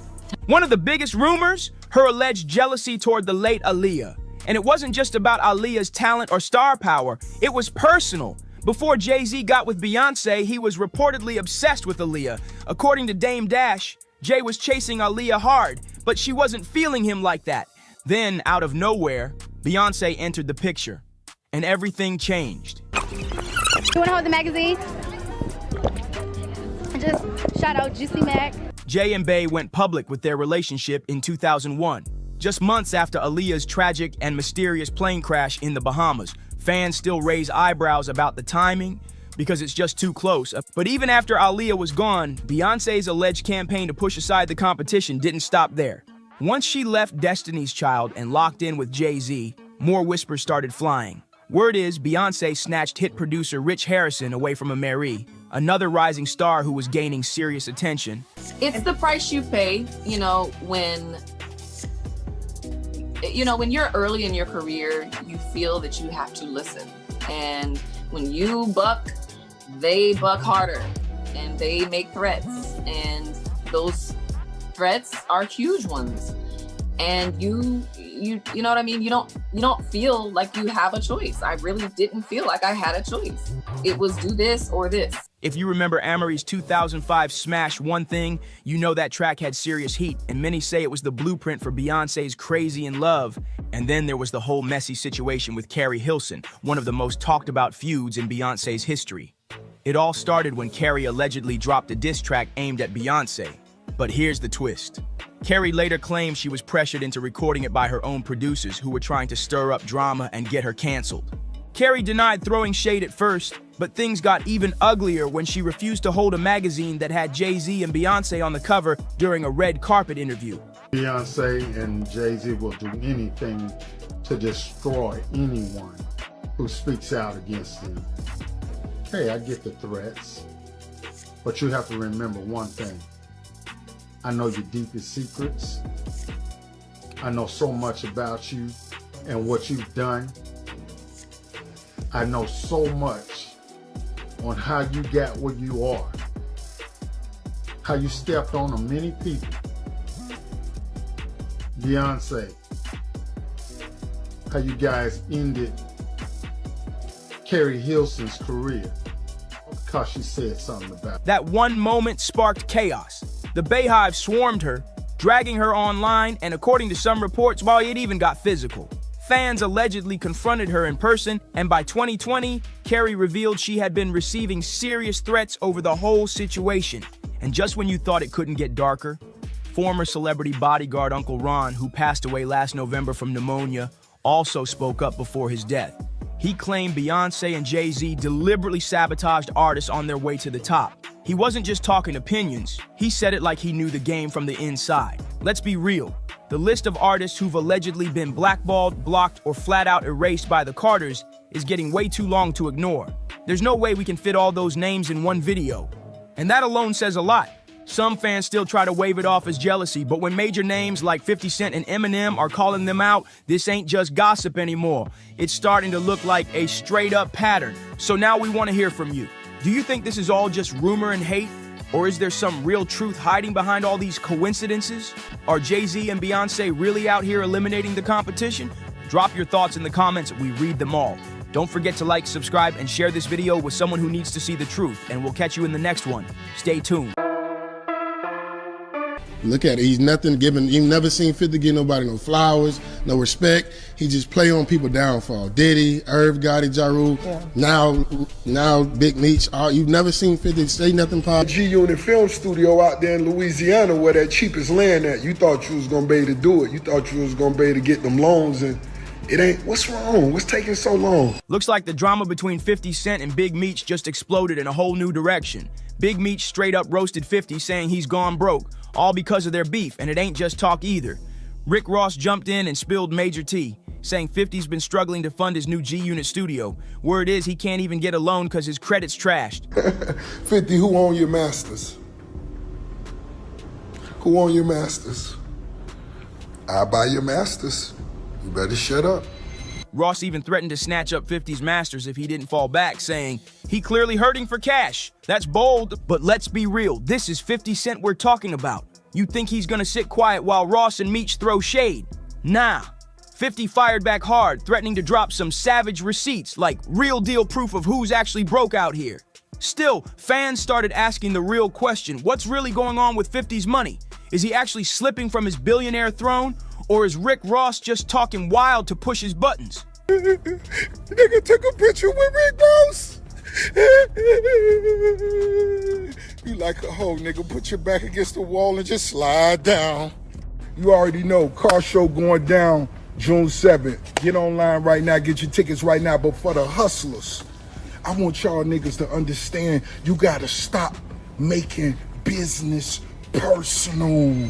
Now here's the twist. Word on the street is Big Meech and Rick Ross might actually have the upper hand in this beef. People are saying 50 can't even keep the lights on at his own studio. And Meech and Ross, man, they're out here celebrating, acting like they're the reason 50's money ran dry. They've been clowning him heavy, saying he'll come crawling back begging for a lifeline once he's tapped out. But let's not get carried away. Are Meech and Ross living in some fantasy world? Because last time we checked, 50 Cent was holding down billionaire status. And real billionaires don't go broke over beef, especially one about who snitched and who didn't. If you've been keeping up with this wild 50 Cent and Big Meech feud, then you already know Rick Ross is deep in the mix. The whole mess kicked off when Big Meech teamed up with Rick Ross for a big welcome home concert, a move that was supposed to bring in major cash for both of them. But guess what? That concert got canceled at the last second, and nobody gave a clear reason why. Right away, people started pointing fingers at 50 Cent. The streets were buzzing, saying 50 didn't want Big Meech stacking paper with his enemy Rick Ross. Of course, 50 tried to shut it down fast, claiming he had nothing to do with it, but fans weren't buying it one bit. Rick Ross wasn't holding back either. He came for 50's neck, calling him a hurt hoe and saying he needs to stop crying and accept the fact that him and Meech are out here making moves without him. And let's be real, 50 never liked the idea of Big Meech and Ross teaming up in the first place. He made that loud and clear, throwing serious shade at Meech and straight up calling him a rat. To 50, Rick Ross is still Officer Ricky, and anyone hanging with him can't be trusted. But here's where it gets messy. Real messy. Turns out 50 had actual receipts claiming Big Meech snitched to get out of prison early. And then, 50 dropped a bombshell that had everyone shook. 50 Cent wasn't just throwing shade, he was planning a full-blown expose. He started working on a tell-all documentary about Tammy Cowens, the woman with all the secrets, especially the ones that could blow Big Meech's image to pieces. This doc was set to reveal exactly who, when, and how Meech allegedly snitched. No holding back. Now, for those who don't know, Tammy wasn't just some random friend. She was super close to Big Meech. And rumor has it, things might have been deeper than just friendship. Meech even sold her the life rights to his story, meaning she's the only one legally allowed to make movies, books, or shows about his life. That's huge. Called Tammy Cowens, she's privileged to what's called the affidavits in support of the wiretaps. Okay. It's like 3 affidavits. In those affidavits, it tells Meech's full role. Now, I wouldn't allow to have them because they played this, I'm this kingpin and I'm this killer and they life in jeopardy. Right. In danger. Right. That's why they was able to close the courtroom. We'd have been out at Meech. But they played a cold game. I give it to her. They was playing chess and we was playing checkers. Okay. She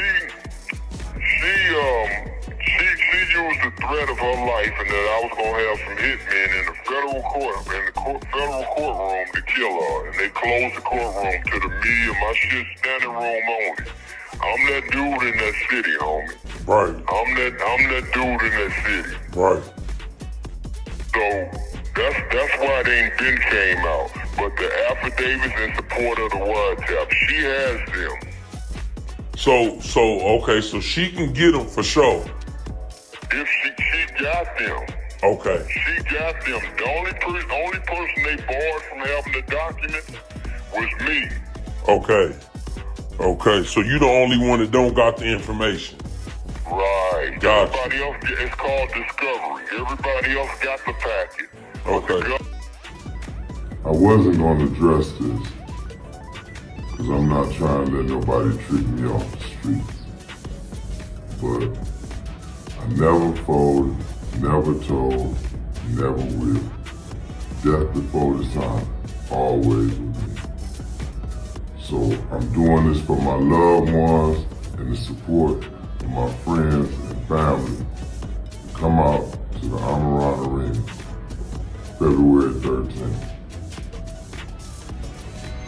According to 50, Meech messed up bad when he let that relationship with Tammy fall apart. Now, Tammy's out here singing like a bird, and she ain't sugarcoating a single thing. While she was lining up to spill the real story, Rick Ross and Big Meech were out here flaunting their money moves, basically clowning 50 every step of the way. Ross even said he was about to drop his own BMF movie and cash out big. This came right after 50 announced he was pulling the plug on the BMF series, claiming Meech and his son Lil Meech started acting slick behind the scenes. I do a BMF film because You've been entertained by a lackluster, small budget series. Now it's time to do a big budget film. Which director?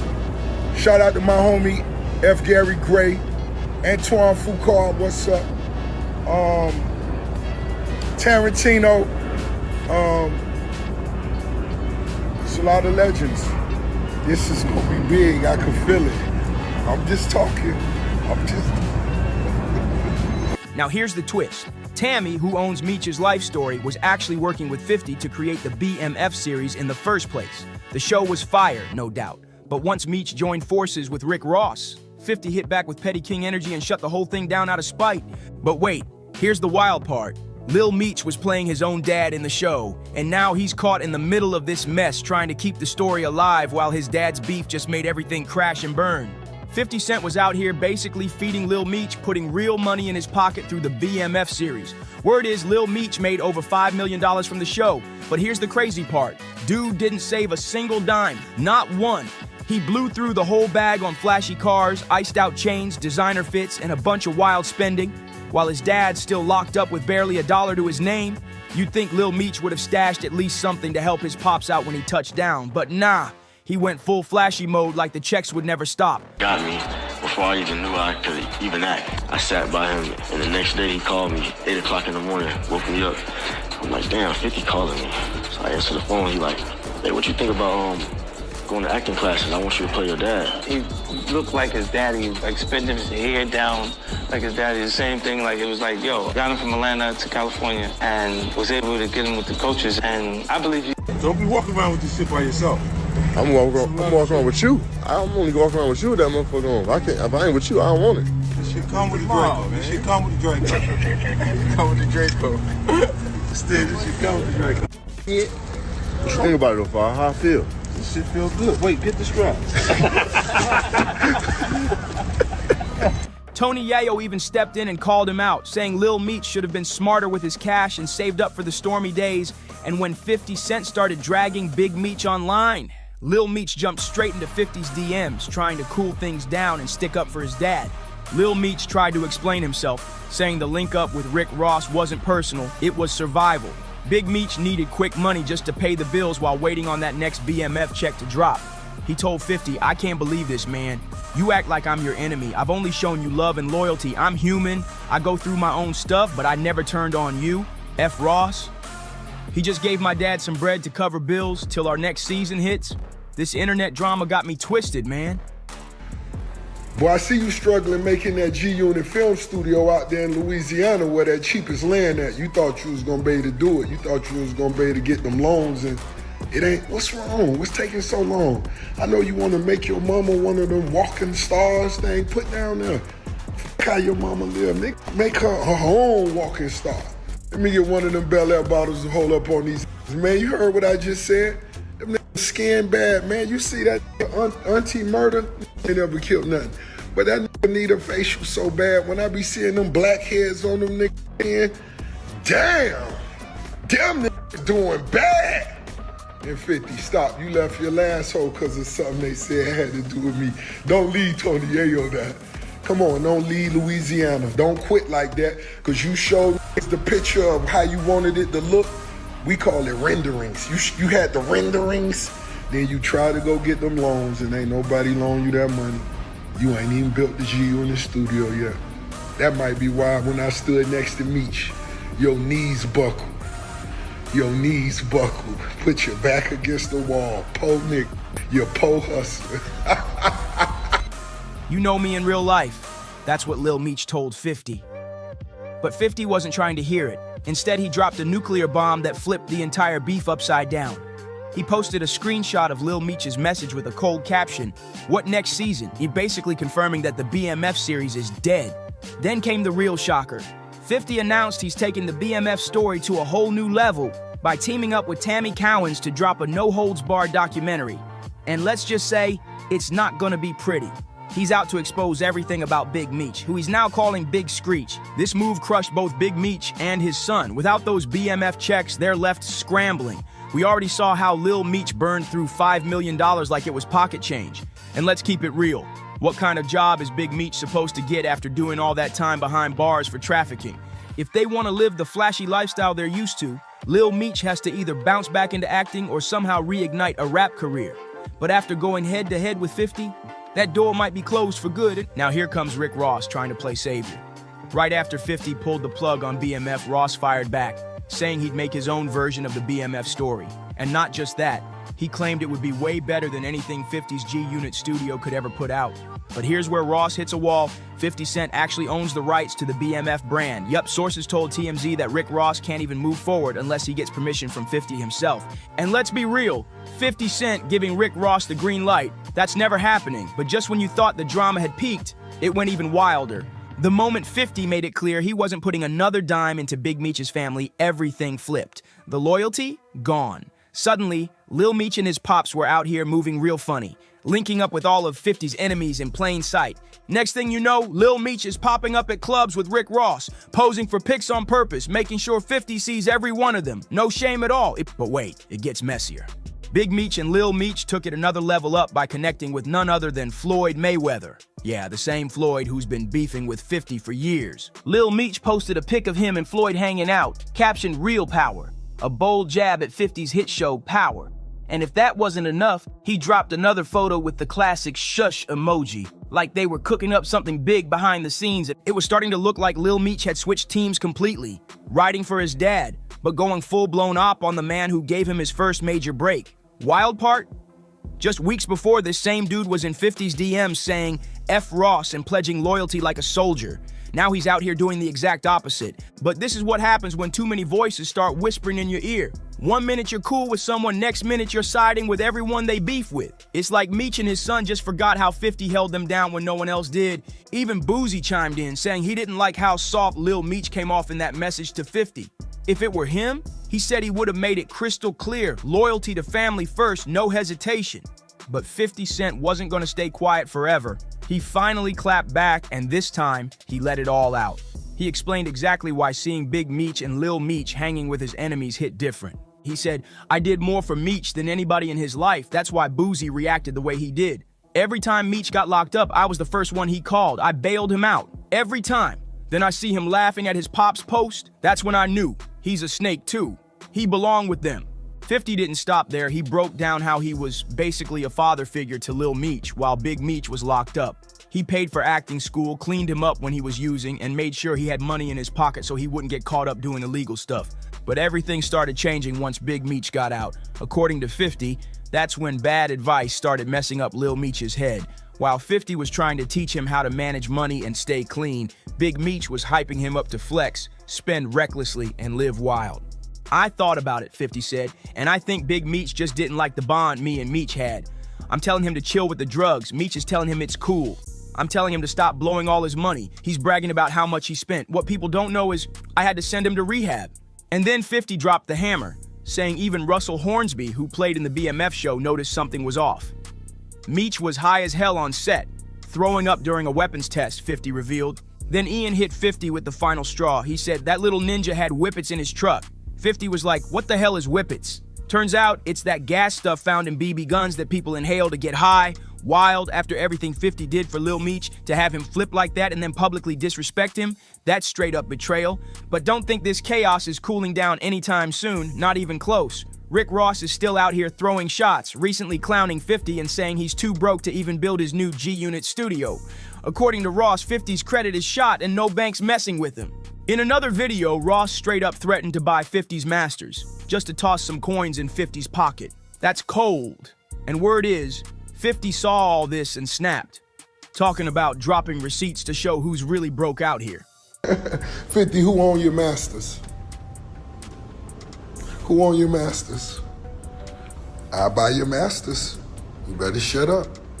I will buy your masters. 50 laughed off the idea that this whole Big Meech beef is hurting his bag. Let's be honest, how much pull does Big Meech really have these days? Yeah, he was big back in the day, but it's 2025 now. The economy's a mess, Diddy's behind bars, and folks are just trying to survive out here. Ain't nobody got time to worship some ex-con trying to play street legend in the internet era. 50 might have been right when he called Big Meech a wannabe Pablo Escobar. The idea that Meech got enough influence to mess with 50's money is a joke. Let's not forget, 50's gone toe-to-toe with way bigger names than Meech or Ross and came out untouched. Still, you know 50 gonna flip this whole circus into a viral moment because that's what he does best. Now let me ask you, do you really think 50 Cent is going broke? Could this beef actually be messing with his money, or is Rick Ross just projecting his own struggles onto 50? Drop your thoughts in the comments. And don't forget, like, share, and subscribe if you want more raw celebrity drama, untold beef, and behind-the-scenes receipts. Smash that button and I'll catch you in the next one. Be throwing rocks and hiding their hand, right? They be throwing rocks and hiding their hand. And I don't like them kind of individuals. A sucker's a nigga pick who he be fight with. Right. Like if you see it and you go, oh, I'm not going because this. Yeah, I think I can take him. Insinuate, extorting people. Ain't no money in that. Real nigga ain't gonna have that no way. You know, check in for what? I mean, I don't want to impose or force myself. So 50 Cent just snapped on Jay Prince after Jay tried to push him out of Houston. And 50? Man, he ain't holding back one bit. This time he's coming for Jay hard, dragging out all the dirty secrets behind what folks are calling a straight-up extortion scheme. Word on the street is Jay's been feeling that pressure. And now he's allegedly sending his crew to mess with 50's money moves. But you already know, 50's not the type to fold. He's clowning Jay Prince all over IG and even called him out to show up if he's really built like that.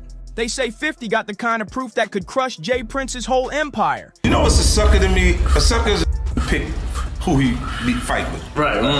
Like if you see it and you go, oh, I'm not going because this. I won't fuck with him, but I'll fuck with this. Yeah, I think I can take him. Right. You want to fight the nigga you think you can beat. And I call Jay Prince number. And yeah, it's getting wild, but don't get it twisted. Jay Prince still got major pull in Houston. He's got loyal soldiers who will ride for him without question. So now it's a high-stakes face-off, and 50 better keep his head on a swivel. This clash between two powerhouses, it's about to get legendary. Let's break it down. Foremost, most of you may not know this. You had the opportunity to take Houston. Yeah. But you chose Shreveport. Yeah. And Houston didn't have the same. They embraced me good. Like I got out there, they showed me a lot of love. But Shreveport had the infrastructure already here. Like even the tax incentive was. 50 Cent been applying pressure on Jay Prince for years. Their beef, it's been raw, ruthless, and just a hair away from blowing up into something way more serious. 50 made it crystal clear. He ain't rocking with Jay Prince's whole check-in game. And Jay, he still walks around like he's the king of Houston. For a while, their beef was more long distance. 50 repping heavy in New York, Jay Prince holding down H-Town. They weren't crossing paths unless by accident, but then everything flipped. Came to the city of Houston, but he didn't just come here to live. He has been helping out on so many causes in this city. And especially, he has been in our high schools, turning our high school students into entrepreneurs with his Unity Camp program. I've seen him firsthand. This city has been elevated because of his presence. And so today we have the honor of saying to him, he's our 2022 Grand Marshal. Give it up to Curtis 50 Jackson. Now before I call on him to speak, let me present you first a key to the city of Houston. Anywhere you go, 550 buildings, use the key, the door will swing wide open. 50 didn't just talk tough, he pulled up for real. He brought the smoke straight to Jay Prince's backyard by moving his whole empire to Houston. Not just a visit, he packed up shop and made H-Town home. He dropped the bomb in a tweet saying, "I love New York, but I live in Houston now. I'll explain later." And the reason? Well, for starters, money moves. 50 had been complaining about New York's insane 62% tax hike, saying it was choking his business. So like any smart hustler, he dipped before Uncle Sam drained his pockets. But let's keep it real. That wasn't the only reason. 50 had his eye on Houston's hip-hop scene for a minute. He wanted in, and now he's right in the middle of the action, making waves, making noise, and stirring up trouble where Jay Prince thought he was untouchable. 20 to get 25. Matter of fact, God darn it, 50 Cent, get out here. Come on. You are. I know all the time I've spent with him, we've had some great times. He even tried to tell me some please one night. I gotta hang out with the people that can buy this stuff from me.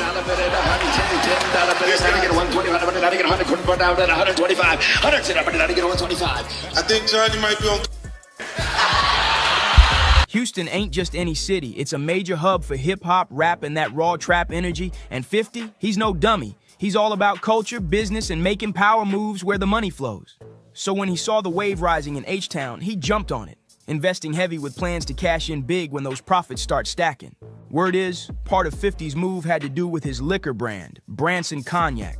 Remember when he was popping up at every Houston liquor store flexing those bottles? Yeah, that wasn't just for show. Some say he saw real potential in the Houston market and wanted to be close to the action, building relationships, securing shelves, and watching cases fly out the door. But Jay Prince, he wasn't feeling it, not even a little. He saw 50's moves as straight-up territory invasion. Maybe we need to change the word for the youngsters. The checking in part, you know, is they seem to get hung up on that word, checking in. Yeah. So if we could diversify that word and bring it up to a 2021 thing. Right. What's the word, OG? What's the word? Maybe we may want to tell them they need to get connected. Word on the street is Jay tried to press 50, demanding that he check in like everyone else. Allegedly, he even sent his crew to throw some weight around and force 50 to cough up bands just to operate. But 50 wasn't having none of it. He fired back quick, letting Jay know that he rolls with his own security and he ain't paying a dime just to walk through a city. Extortion in the name of checking in? Nah, 50 shut that down fast. But that only pushed Jay Prince over the edge. Word on the streets, he tried to put a no-fly zone on 50. Yup, tried to shut him down from making moves in H-Town, but once again, it flopped.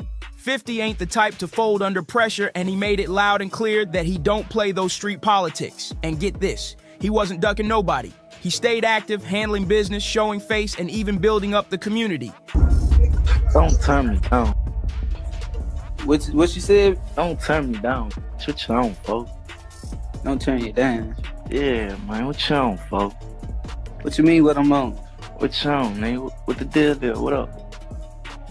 What up? You want to buy your shit back or what? You ain't get, you flunked out. I'm trying to see where you at. You dumb. What you got? $20 out of car? Nah, nigga. You know what we got? Nigga, stop that cap. Man. Capping, bro. They gonna believe anything. You want me to start my car? I just took a picture in the same car today with my little boy. You bitch ass niggas on this bitch like y'all. 50 had big plans. He was set to drop a $20 million film studio for G-Unit Film right in Houston. This wasn't just some vanity move. It was about jobs, culture, and putting real power behind his brand. But guess what? 50 slammed the brakes on that deal and rerouted the whole thing to Shreveport, Louisiana. And here's where it gets real interesting. Just a year after moving to Houston, the city's own mayor showed 50 nothing but love. In 2022, during the iconic Thanksgiving Day parade, Mayor Sylvester Turner gave him a key to the city and even named it 50 Cent Day.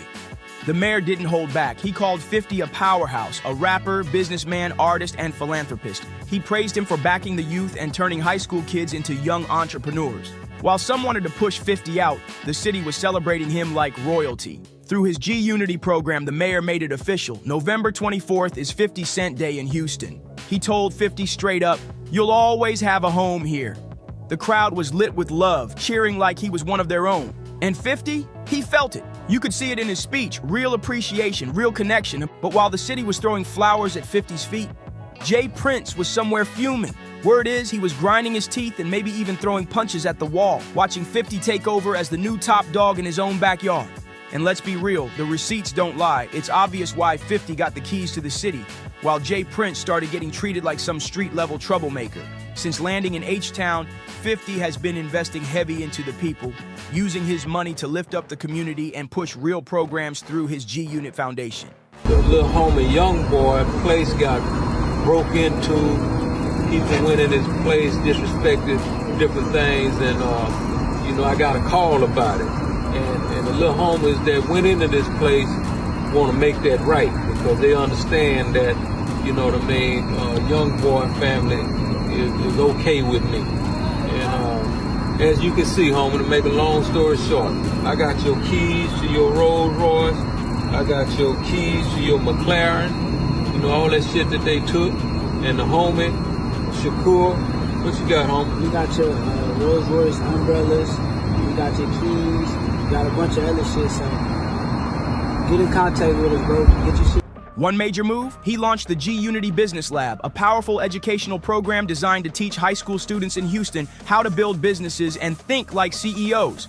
And it doesn't stop there. 50 planted himself deep into Houston's sports and entertainment world too. His Sire Spirits brand has landed major deals with the Rockets, Astros, and Texans. In 2022, 50 threw one of the biggest events Houston's seen, the first ever Tycoon Comedy and Music Festival. But he wasn't just about shows and stages. That same year, he teamed up with the Houston Rockets to hand out 1,000 free turkeys to families for Thanksgiving. And that was just the beginning.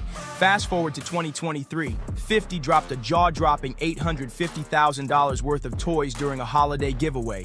He helped the citywide club hit its goal of blessing 100,000 kids with gifts across the city. That's major love right there. Then in 2024, he stepped it up again, helping raise $500,000 for the Houston Children's Charity. Hey, I don't want no friends, I don't want no new relationships.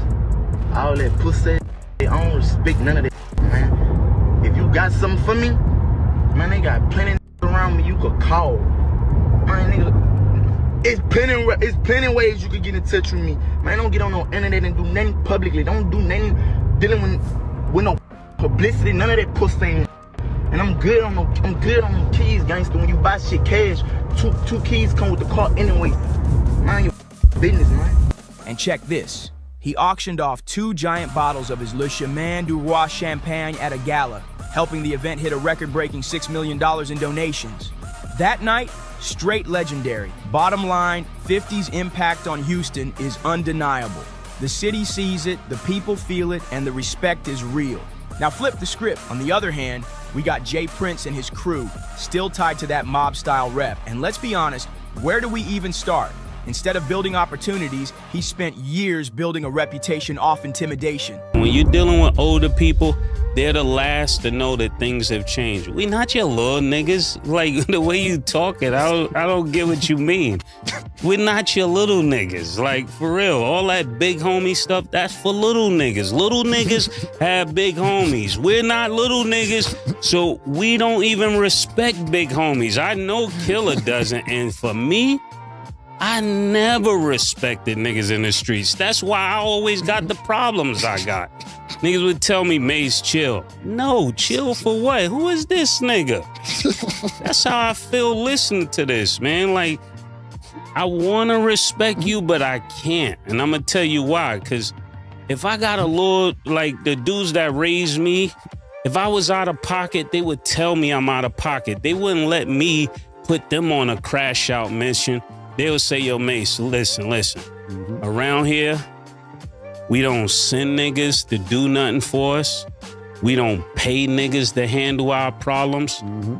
You gotta put in your own work around here, Lord, man. That's what you was supposed to tell them. You can't go out here and talk crazy and then send me on a mission. Nah, this is where the game got messed up. When young niggas started sending old niggas out, and just cause this little ignorant nigga got a few dollars, he make all of you that's supposed to be real run after his mission.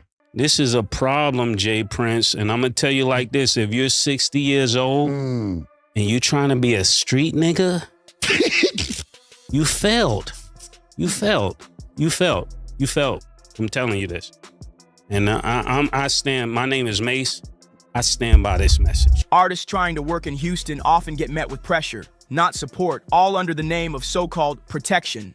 After crowning himself the king of H-Town, Jay Prince decided it was his job to protect artists visiting the city so they wouldn't get robbed. Sounds noble, right? At first glance, sure. But dig deeper, and it starts looking like a slick extortion setup wrapped in street code. See, Jay and his crew run this whole check-in system. Any artist pulling up to Houston is expected to go see Jay Prince first to pay their respects. But it's not just a handshake and a photo op. Nah, it usually means dropping serious stacks for so-called protection. The kind of insurance where if your chains or valuables go missing, they might just help you get them back. Nothing should have happened. What do you say to that?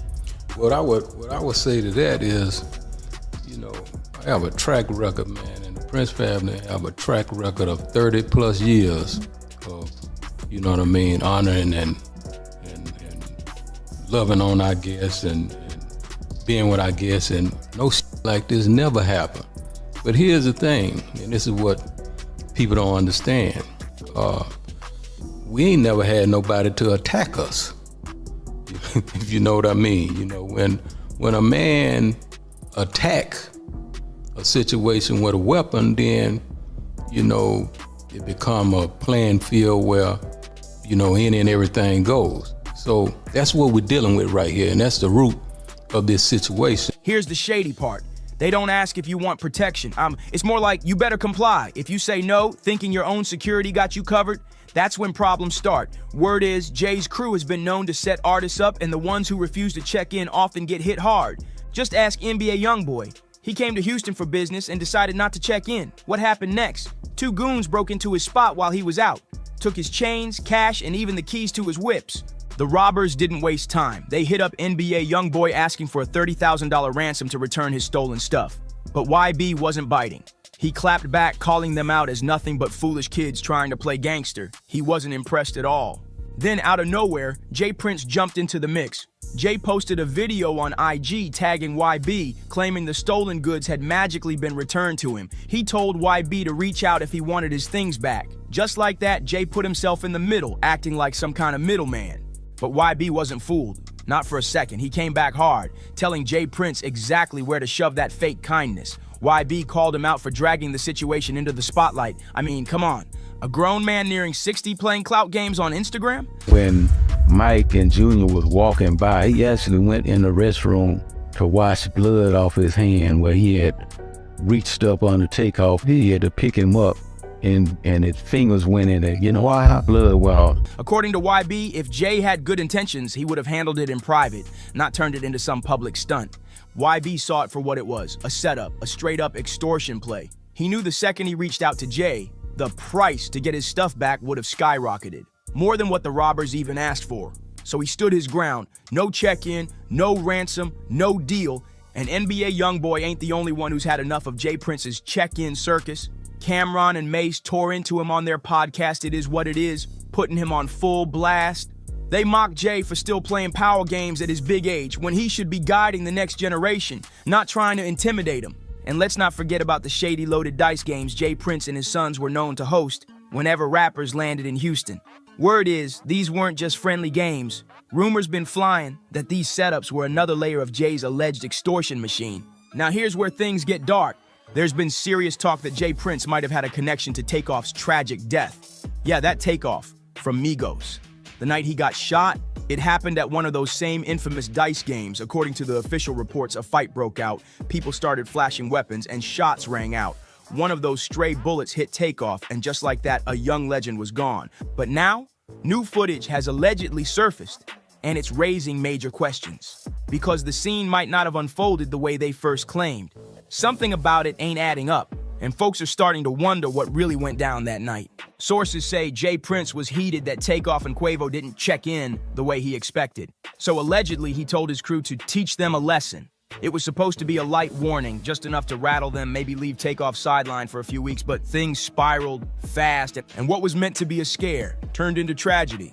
Takeoff lost his life. Every time Jay Prince gets questioned about that night, people notice. He gets real awkward, dodging the heat, changing the subject, but the streets are talking, and what's making it worse, Takeoff ain't the only one who lost his life after showing up to one of those now infamous dice games.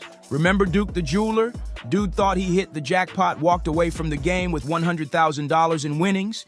He was on a high, thinking he scored big, but before he even made it to his car, it was a wrap. He got ambushed. Everything was taken, and they didn't even spare his life. I believe people play with people's intelligence the way they play with people's intelligence and intellect. You know, the way they do today. You know, people are telling lies for a living. You know what I mean? They actually lying to y'all for a living, but these stories are stacking up and the pattern's getting harder to ignore. So when you compare 50 Cent and Jay Prince, the difference couldn't be clearer. One's been pouring millions into the city, giving back and creating real opportunities. The other's name keeps getting tied to setups, silence, and violence. And now, this whole situation, it's about to take a very dark turn. Allegedly, Jay Prince been scheming behind the scenes, trying to shut down 50 Cent's whole operation in Houston. But before he could make a move, 50 found himself in a new storm. beef with Big Meech. Now here's the twist. Jay Prince has always been cool with Big Meech, and rumor has it, he sent some of his people to press 50 and tell him to fall back. But come on now. You already know 50 don't fold for nobody. He's not the kind to get chased off the block. Instead, he pulled a classic 50 move and started exposing Jay Prince's entire extortion game. Word on the street, 50 is on a full-blown mission to shut down Jay Prince's grip on Houston once and for all. And knowing 50, he's gonna enjoy every second of it. But now the question is, should 50 be watching his back in H-Town? Or do you think he's got one more wild trick up his sleeve to flip this whole thing on Jay Prince again? Drop your thoughts in the comments. And if you made it this far, don't forget to like, subscribe, share, and hit that bell so you never miss a drop. This story's just getting started. And trust, you're gonna wanna be here for the next one. See you in the next video. A few years ago, Dwight Howard invited me to a Diddy party. It definitely wasn't what I was expecting.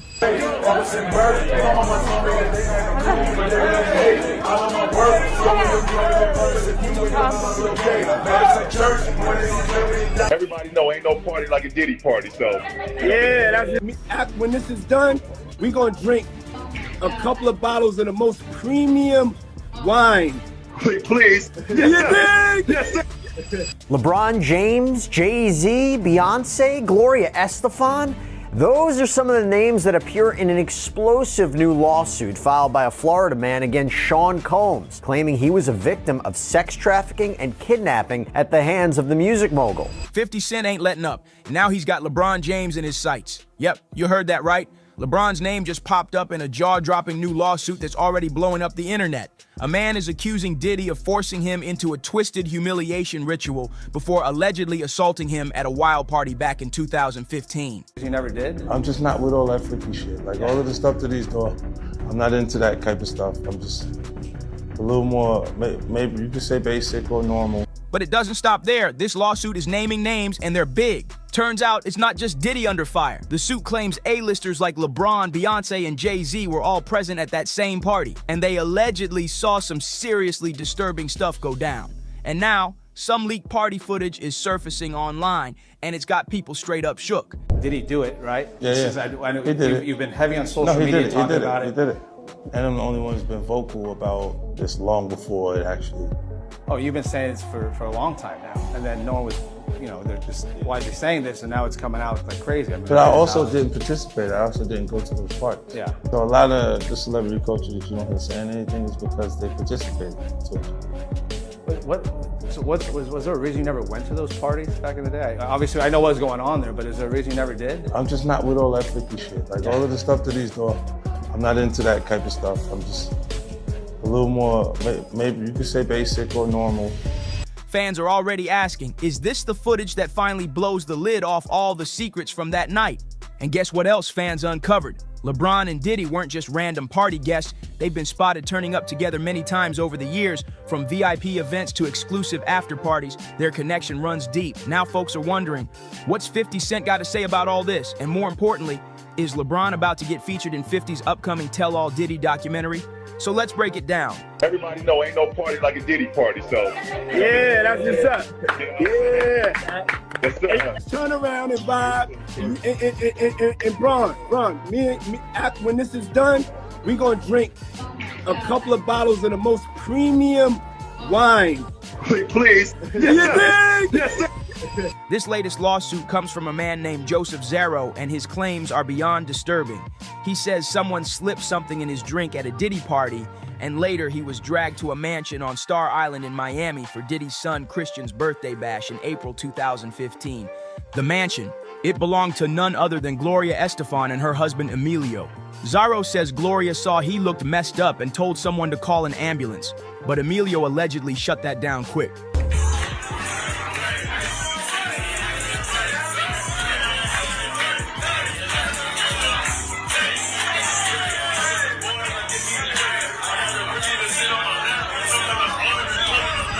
Now here's where LeBron's name really starts raising eyebrows. According to Joseph Zaro, aka Monzaro, while he was stumbling around the house in nothing but a towel, barely conscious, he ran smack into LeBron in the hallway. And what did LeBron allegedly say? He turned to someone and said, "Y'all better do something about that." What?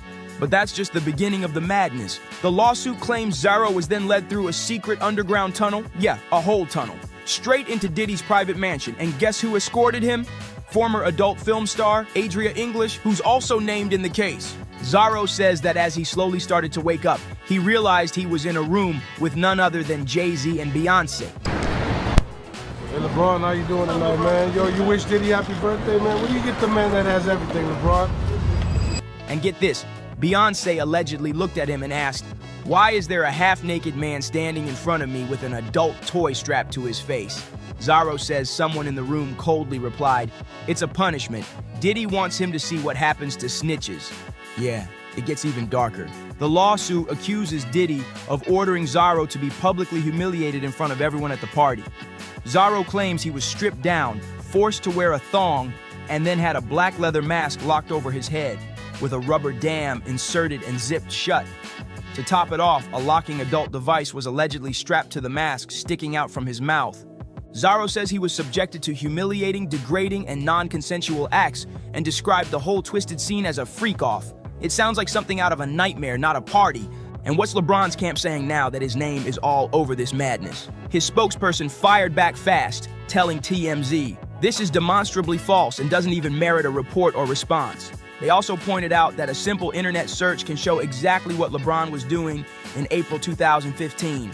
LeBron's team says he was balling with the Cleveland Cavaliers the whole time, not partying in Miami, but folks ain't fully buying it just yet.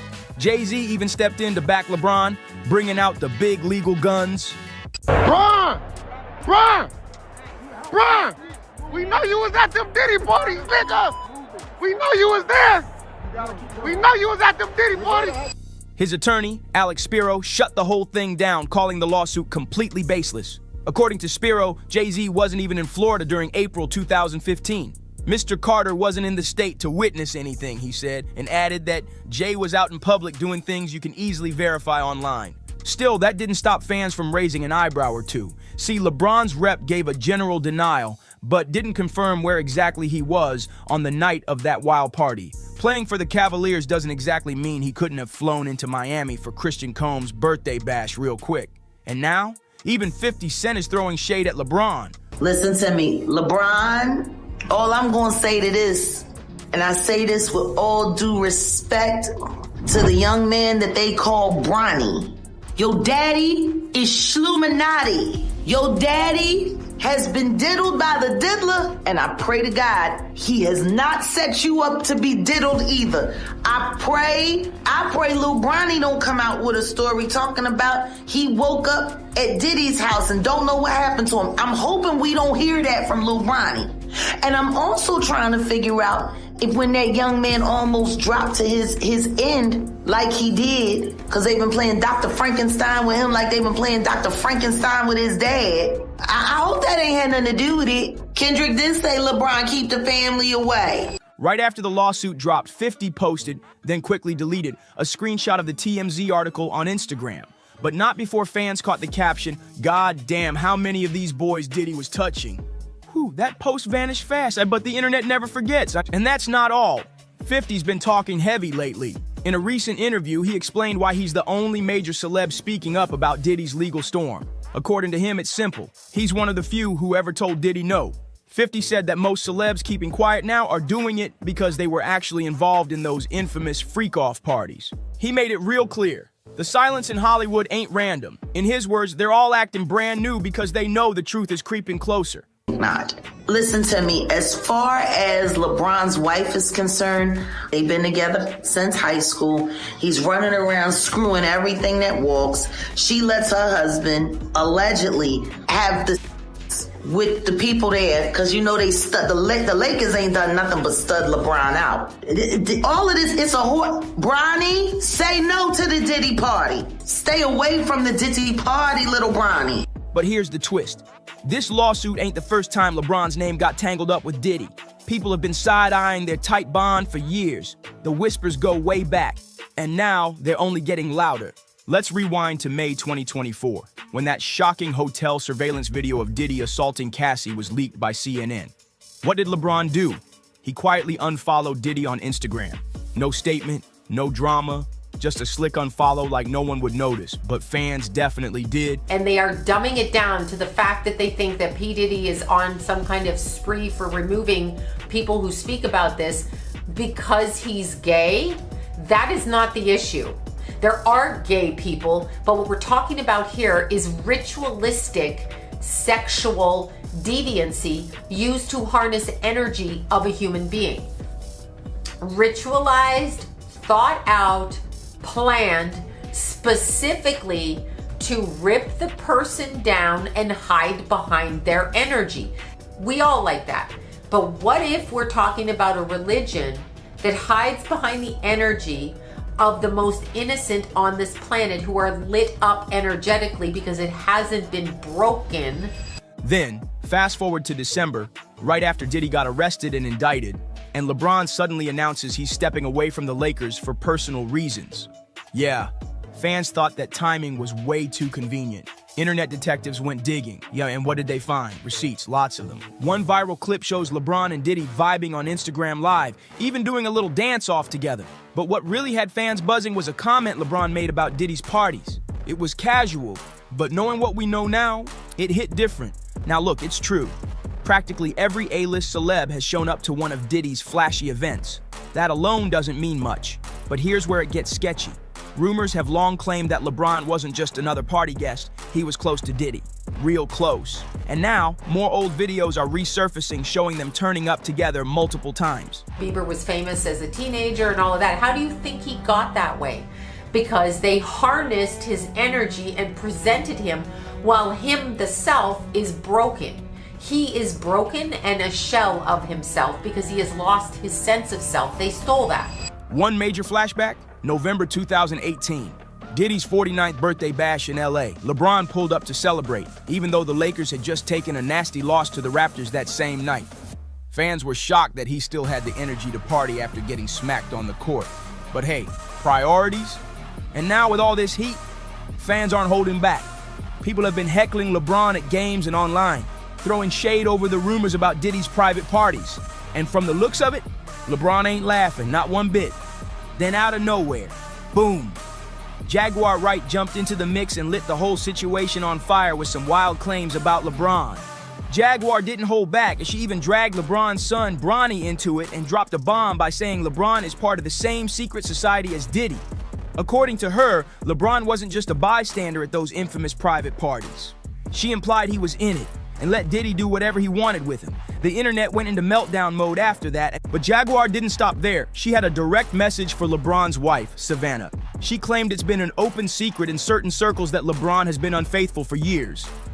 Whole industries can be built upon your ability to know how certain things are going to hit certain people.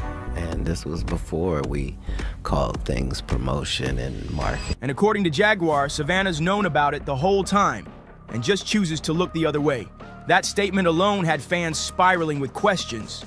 And this is exactly why, when LeBron tried to distance himself from Diddy after that disturbing Cassie Hotel video dropped, fans called his quiet Instagram unfollow nothing more than damage control.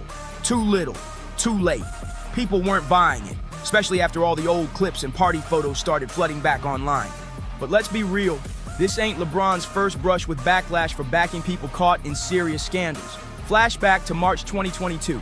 Remember when the Cleveland Browns signed quarterback Deshaun Watson, who was facing multiple allegations from over 24 women at the time? LeBron hopped on Twitter to celebrate the signing, clearly hyped about football, but fans weren't feeling it at all. They said the timing was tone deaf and blasted him for supporting someone in the middle of serious accusations. It turned into a full-on PR mess.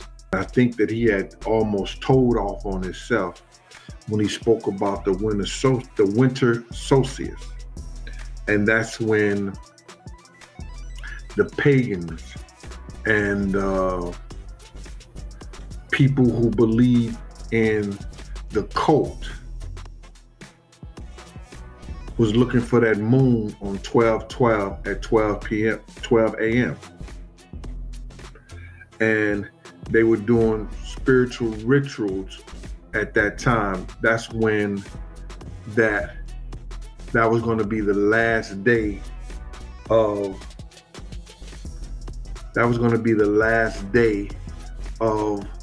the full moon. And that means that the seasons and all that stuff has changed. But when you get into that spiritual realm stuff, it was when people they went and they paid homages to certain sacrifices and homages to certain idols. And on the third day, they would drink, party, be merry, and the men would have sex with each other. If you don't believe it, look it up for yourself. It was the last day of the full moon. And because it landed on 12, 12, and 12, that's when ritual sacrifices and prayers and everything was given to certain idols. And on the third day, they drank, they be merry and be happy, and the men would give gifts to each other and have sex with each other. And now, people are connecting the dots. They're wondering if LeBron's pattern of supporting controversial figures is just bad luck or something deeper. And just when you thought it couldn't get any crazier, now fans are digging way back and dragging up some old rumors about LeBron, saying he might be playing for the other team, if you catch the drift. But here's the thing. When the whole Diddy scandal exploded, the internet got stuck on figuring out which rappers and athletes might be on the down low. But with everything we've learned about Diddy's parties and how the industry really works, this ain't just about sexuality anymore. It's looking way deeper than that. Insiders say it's all about power, control, and domination. Some even claim these private celebrity parties aren't just for fun, they're rituals. We're talking about full-blown energy harvesting events disguised as elite get-togethers. Take Sloan Bella, for example, a celebrity medium who's been gaining traction for her chilling predictions. Months before Cassie even filed that lawsuit, Sloan posted a video on YouTube saying powerful men in the industry, and including Diddy, were throwing these wild ritual parties involving young people, and she didn't hold back. Sloan claimed these parties were used to extract energy from vulnerable attendees, calling it straight-up spiritual manipulation. She even brought up Diddy's late girlfriend, Kim Porter, saying Kim had seen things at those parties, real dark stuff. According to Sloan, Kim was planning to put it all in a tell-all book, but never got the chance. That part has fans seriously shook. Then things got even crazier. Sloan name-dropped Justin Bieber, suggesting he may have been one of the victims of these so-called rituals. That theory alone sparked a wave of speculation online, especially among longtime Bieber fans who remembered his sudden public breakdowns and cryptic messages over the years. But Sloan ain't the only one sounding alarms. Comedian Cat Williams also stepped up and called out the industry, saying a lot of Hollywood's biggest stars are involved in bizarre ritualistic behavior. According to Cat, these aren't just shady after parties, there's something way darker. And then there's Gene Deal, Diddy's former bodyguard, who might have been one of the first to speak on all this. In a video posted back in 2019, Gene said Diddy was part of some kind of idol worship ritual during the winter solstice involving other powerful men. At the time, people brushed it off. The video didn't blow up.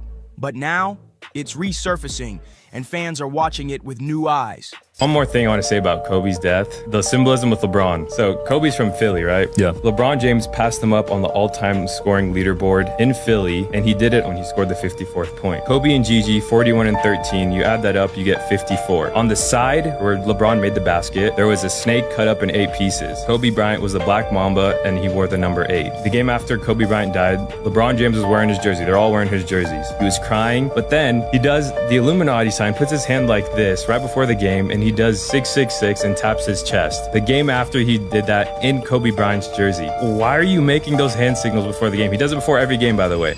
Now, when it comes to LeBron, he's just like a lot of A-list stars, caught in the crosshairs of secret society rumors. Over the years, folks have tied his name to whispers about elite circles, ritual parties, and even darker accusations involving alleged sacrifices. Yeah, it's gone that far. And here's the part that really stirred the pot. Back in 2011, LeBron himself made a cryptic comment that's been getting serious side eyes lately. When someone asked how he kept his body in top-tier shape, he said it wasn't just about training, it was about being part of something exclusive. I've got a secret society in Akron where I work out, LeBron said. I just try to stay above the curve. I took Pilates, yoga, swimming at auditoriums back home.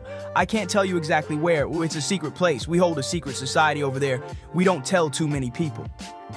Now sure, at the time, it probably sounded like just a private training group, nothing too deep. But in today's climate, where everything about the industry is getting exposed, fans are looking at that quote with a whole new lens. Back then, nobody thought twice about LeBron name-dropping secret societies or partying with Diddy. It was just another day in celeb land. But now, with the spotlight on Hollywood's most powerful and stories of ritual parties and energy harvesting being talked about more than ever, people are starting to connect dots they didn't even know existed. And LeBron?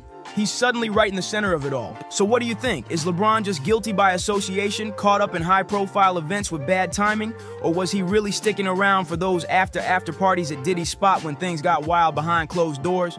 Are folks just doing too much with all these secret society claims? Or is there something real bubbling underneath? Let us know in the comments, smash that like button, subscribe to the channel, and share this video with someone who needs to hear everything that's been going down. You don't want to miss what we're dropping next. Trust, see you on the next one. Calling the kettle black is all I'm saying. Ooh. The pot calling the kettle black. Huh. Whoa. That was some tea. That was shade. That was major shade. Pot calling the kettle black. So, I mean, you're not insinuating that he's 50 gay? Cent is...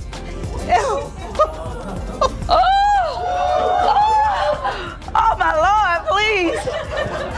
What? Girl, we gotta talk after this episode is over. Wait, Vivica A. Fox, what are you insinuating? Well, I mean,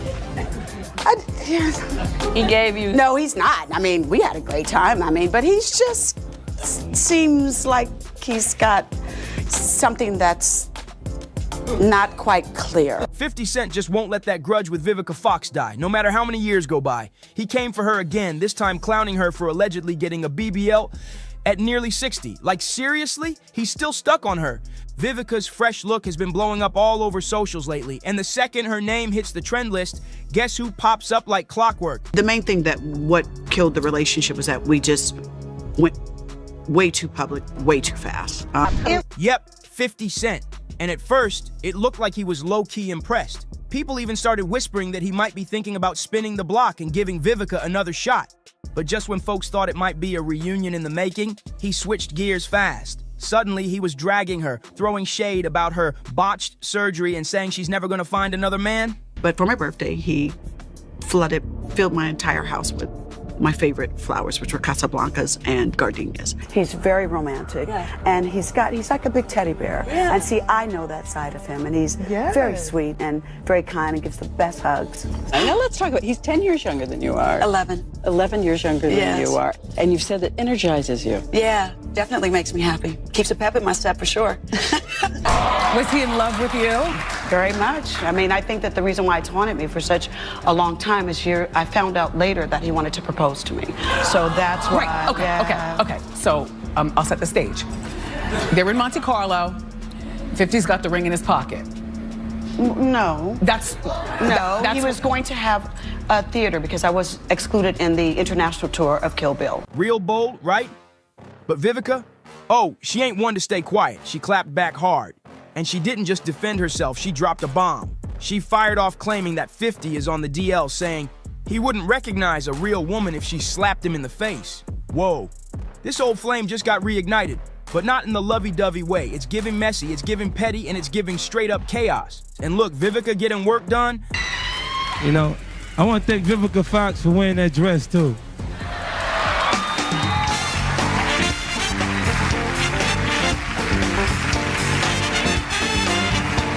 That shook a lot of people. Nobody saw it coming, but hey, she's a grown woman, she makes her own choices, and if she wants to switch things up, that's her business. Still, 50 acting like he's got stock in her body. The obsession is wild. Vivica Fox has always been that girl, exotic, stunning, and body always on point. That's why her sudden body transformation had everyone's jaws on the floor. Like nobody saw that coming. But let's keep it real. People have been making little shady comments about her looks for a couple of years now, which honestly makes no sense at all. Some folks have been nitpicking how she doesn't look the same as she did back in her prime, especially pointing to her role in Kill Bill. Like, really? That movie came out in 2003. That's over 20 years ago. Of course she looks different now. Vivica was in her mid-30s back then, so she's pushing 61 now. What do they expect? A time machine. Bodies change, especially women's bodies. That's just life. Oh man, my love life is great. Is it like the first time though when Vivica gives you the go-ahead and says you're gonna get naked in your bed? Is it awesome? Yeah, man, it's exciting. Are you able to hold out a long time? No, like, no. Is she loud in bed? Like, does she make a lot of noise? Does she make a lot of noise? Nah, she doesn't make a lot of noise. She doesn't. And even with all that change, Vivica's still holding it down and serving looks that most people wish they could pull off at any age. But when she stepped out with her new snatch shape a few weeks ago at a meet and greet in Houston to promote her hair brand, that was the plot twist nobody was ready for. The internet went wild. People couldn't stop talking. I mean, let's be honest. You don't usually see women in their 60s stepping out with fresh BBLs or going under the knife for a whole new silhouette. It's rare, sure, but Vivica, she flipped the script. Now look, people expect a little nip here, a little tuck there, maybe a facelift or some Botox. That's nothing new. But a full-on BBL, that's usually something you see women in their 20s or 30s doing, not someone pushing 60. So when Vivica popped out with her new curves, the internet lit up and fans had plenty to say. One person wrote, "I'm all for folks doing what they want with their bodies, but Vivica needs to chill. She already looked great for her age. Why risk it?" Another said, "This is dangerous. Our elders out here trying to be 35 forever. It's getting embarrassing and risky." Dump you or you dumped her? Be honest. Okay, I ain't calling no more. Oh, really? I have to stop calling. Really? Well, what happened? She told you to stop calling? Nah, I stopped calling. I felt like her people were taking advantage of the situation as far as her publicist was concerned. They were using you for publicity. Good for you. Nah, they couldn't have been using me for publicity because then, you know. In a way, you're the hottest thing out there. Yeah, but in the, then it would be, then we wouldn't have been together intimately. And of course, it didn't take long for 50 Cent to jump into the mix. He slid into the comments with, "Wait, let me see." And folks couldn't tell if he was throwing shade or being playful. But then he hit us with a follow-up. "Who said I was spinning the block? Man, I ain't gonna lie, that booty was good though, I think so." Now that's when things got murky. Was he flirting? Was he just being messy? Fans were scratching their heads thinking maybe 50 still had a little soft spot for Vivica and might actually be considering a second chance. But nah, that hope crashed real quick because right after that, he pulled a classic 50 Cent move and went full petty. Out of nowhere, he started trolling Vivica again, posting a side-by-side video of her real-life appearance versus her Instagram pics. In the video, she looked totally different, like night and day. It was like a huge learning lesson for me. You know, it was the first time that I went public with the relationship that I should have maybe taken the time to get to know him. With 50 Cent? Yes, Curtis. And then, just to be extra, he tacked on an obviously edited IG photo at the end to really stir the pot. Let's keep it real. Vivica did look pretty different in that video compared to the pics she posted on social. But who doesn't these days? Almost every celeb out here is editing their photos with filters, Facetune, and full-on Photoshop. Social media is smoke and mirrors, and 50 Cent knows that. He wasn't being slick. He knew exactly what he was doing when he posted that video side by side with her glam Instagram shot. He wanted folks talking, and not in a flattering way. But Vivica, she's no rookie to this game, and word on the street is she's not even shocked that 50 pulled such a shady move. Is it true that you turned the 12-carat ring into a pair of earrings? Yeah. An insider spilled that she sees right through him and thinks his comments are straight up vindictive with no real reason behind them. And apparently she's been threatening to stir up major trouble if he keeps pushing it. And let's be honest, knowing Vivica, she might just go through with it. This woman doesn't bluff when it comes to getting even. These two have been on a toxic merry-go-round for over 2 decades now. It's wild. They broke up more than 20 years ago and still managed to take public shots at each other like it just ended last week. If anyone can match 50's chaos level, it's Vivica Fox. Their history is messy, dramatic, and full of tension. From day one, when they first crossed paths at the BET Awards back in 2003, 50 was instantly hooked by her beauty. And ever since, it's been a roller coaster of flirtation, fallout, shade, and straight-up war.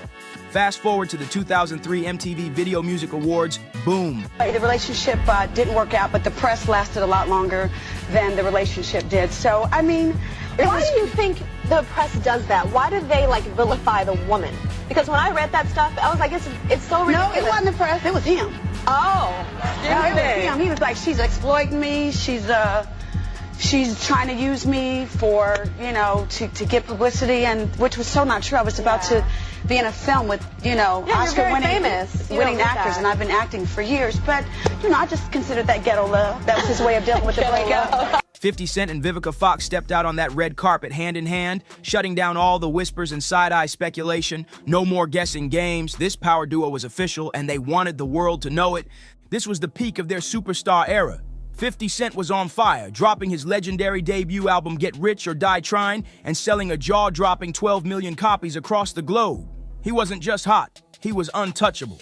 It's all good, you know? Okay, and I guess he went on his European tour. Yes. And at that point, I guess the relationship started to kind of devolve. No, the relationship broke up after the World Music Awards. I came back and he was on the radio saying he dumped me. You find out on the radio? Yeah, my friend called me. I was in Baltimore filming The Salon, and my friend, a stylist, whose name is skipping me right now. Oh, my friend Daryl Brown called me and said, yo, your boy's on the radio blasting you. And first I went, who? And he was like, 50 Cent. I was like, Curtis? He's like, yeah, I was telling everybody you guys broke up. And I was like, we did? Huh. So he never personally said, it's a wrap. On the radio, huh? Yeah, but he went on, and you know, that was his way. That was his way when I look back at it now. And Vivica, she was Hollywood royalty. She had hit after hit. Independence Day, Set It Off, Soul Food, Two Can Play That Game, Kill Bill. She was everywhere. The red carpets, the movie screens, the awards shows. She was that girl. Together, they were the ultimate celebrity couple. Fame, fortune, looks, and chemistry that couldn't be faked. Vivica was falling hard for 50 day by day, and it showed. He treated her like a queen, whining and dining her, and the two looked like real relationship goals, and even if it was short-lived. Word is, 50 was head over heels too. He was allegedly planning to pop the question. And get this, he was gonna do it with a 12-carat engagement ring for her birthday, right around the time Kill Bill dropped.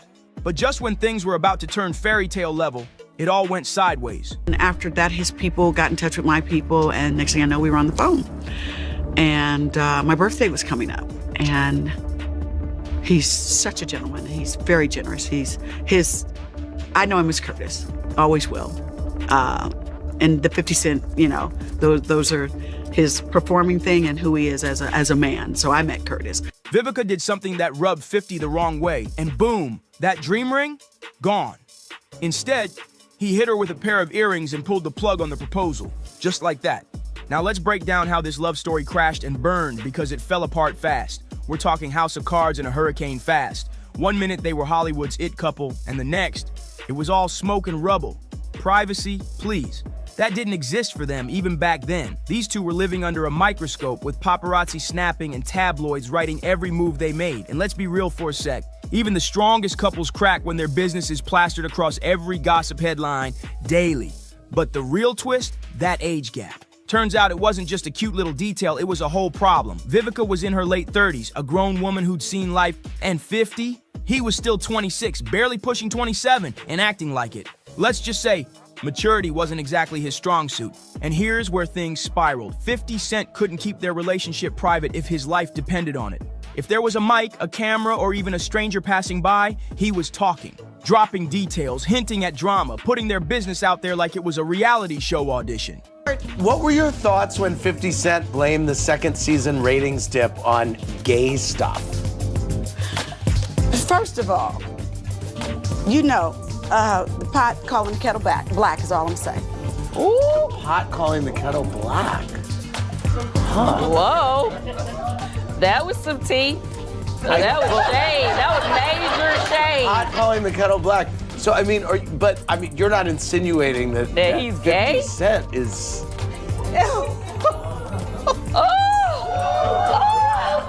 Oh, my Lord, please. What? Girl, we gotta talk after this episode is over. Wait, Vivica A. Fox, what are you insinuating? Well, I mean, He gave you. No, he's not. I mean, we had a great time. I mean, but he's just seems like he's got something that's not quite clear. So you mean sometimes if people protest too much about something, yes, there's the fire is happening right there in front of them. Absolutely. I just never forget there was a Vibe cover with him and Soulja Boy that made me kind of go, Vivica wasn't feeling that at all. She didn't sign up to have her personal life turned into a public circus. She wanted love, not lives of the rich and messy. And 50, he just couldn't stop running his mouth. Discretion? Never heard of it.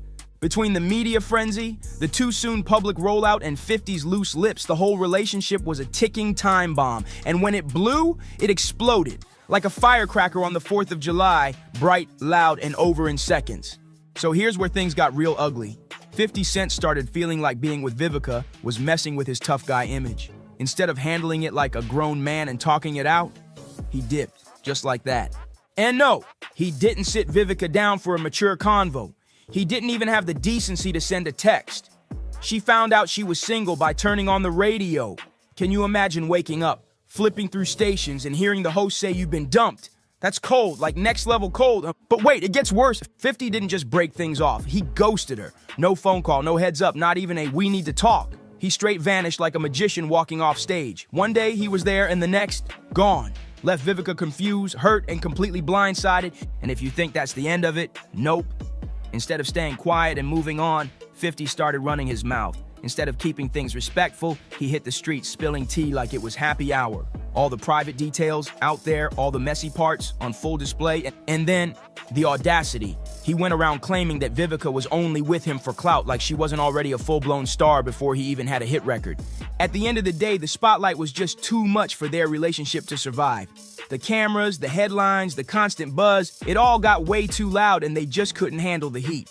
But let's not get it twisted. Remember when I said Vivica is not the one to play with? Yeah, 50 Cent clearly forgot that memo. He really thought he could drag her name through the dirt and walk away untouched? Wrong move. Vivica had zero patience for his nonsense and wasn't about to let him score cheap points by painting her like some desperate clout chaser. So what did she do? Oh, she clapped back, and hard. She didn't sit in silence. She didn't cry in the corner. Nope, she stood up and aired it out. Vivica made it loud and clear. She never used him for fame, and she wasn't about to let him twist the narrative like she was some groupie trying to ride his wave. You think you can play with my name? Think again. That was the energy she came with. And the wild part? Even though 50 was the one who dumped her, he was still out here being petty like he got played, still throwing shade, still trying to act like he won something, when really all he did was lose a real one. 50 Cent didn't just move on, he went full savage. He even took shots at Vivica in his music. In his track, Get In My Car, he dropped lines like, my game mess with a chick brain until she thinks she wifey. I spent her life savings in a day cause she likes me. Commitment from me? Nah, not likely. Then he followed it up with, went out with Vivica, thought I was on to something, but next week, nah man, it was nothing.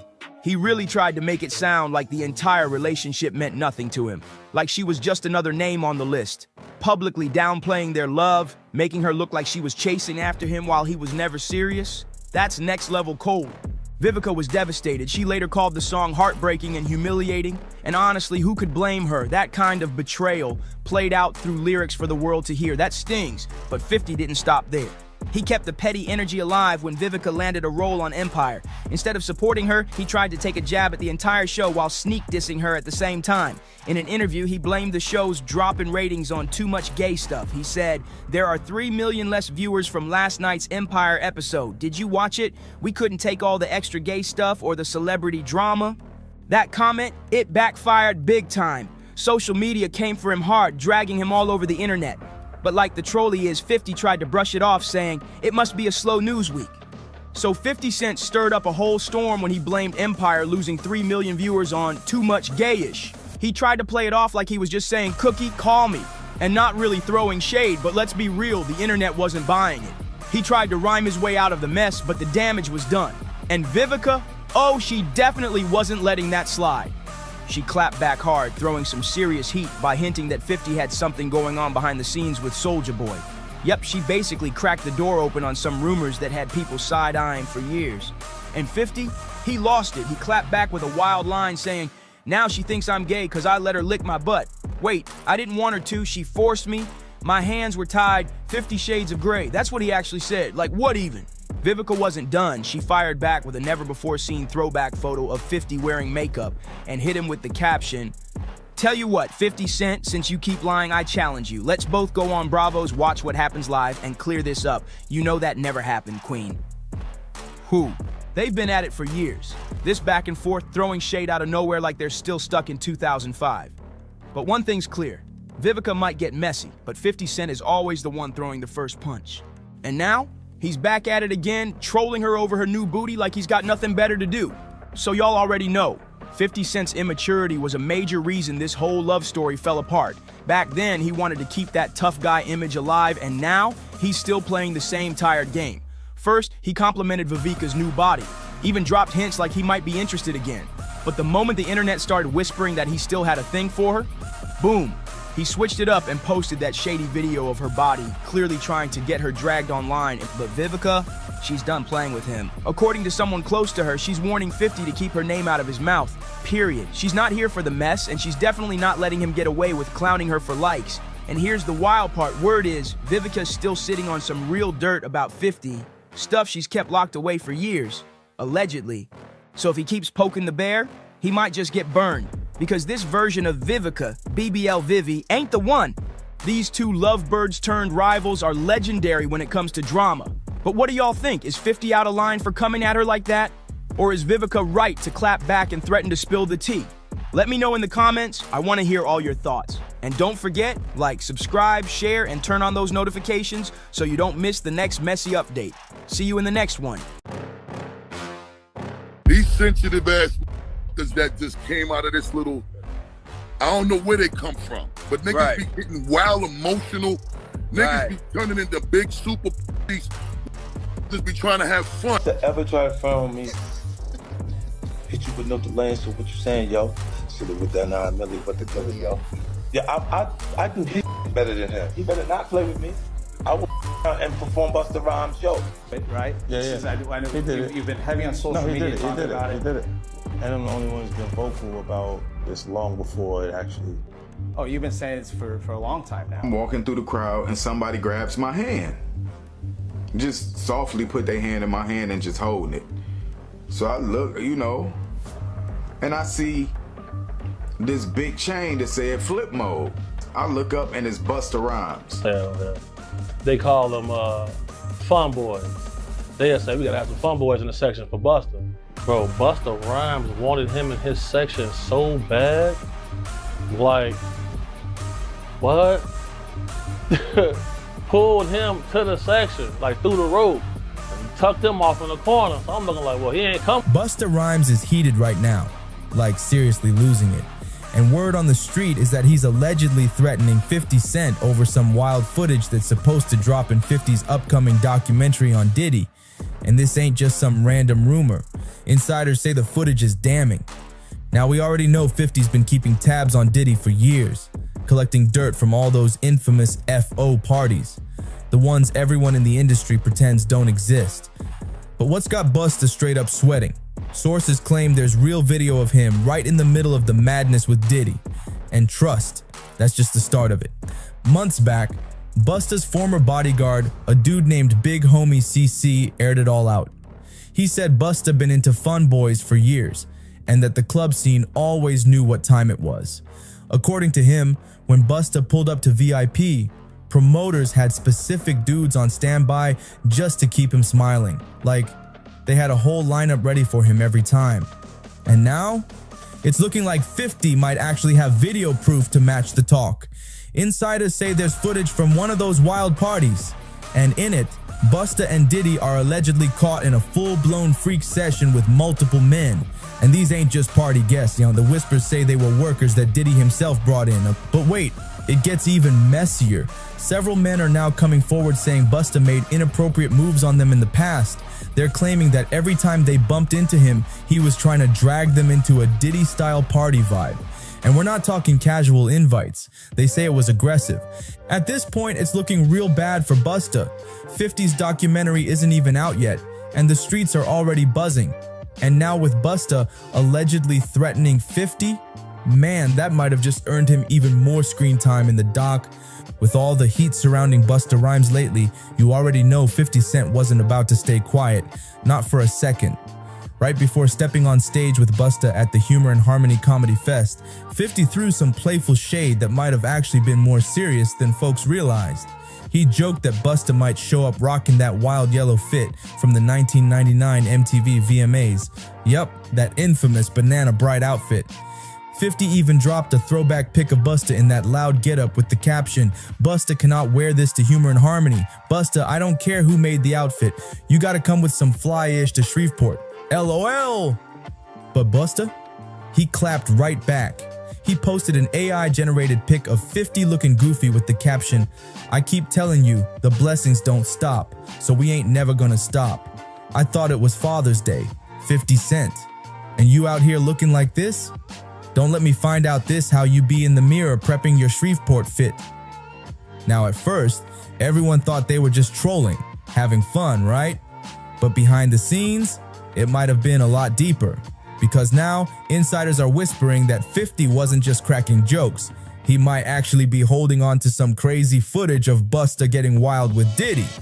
But before we even dive into that, let's rewind to those spicy allegations about Busta's VIP behavior. If you missed it, Busta's former bodyguard, Big Homie CC, pulled up to the Art of Dialogue and didn't hold nothing back. He called Busta a super zest monster and said the man's been moving suspect around young dudes for years. Big Homie claimed it's been one of those open secrets in the industry, especially in the club scene.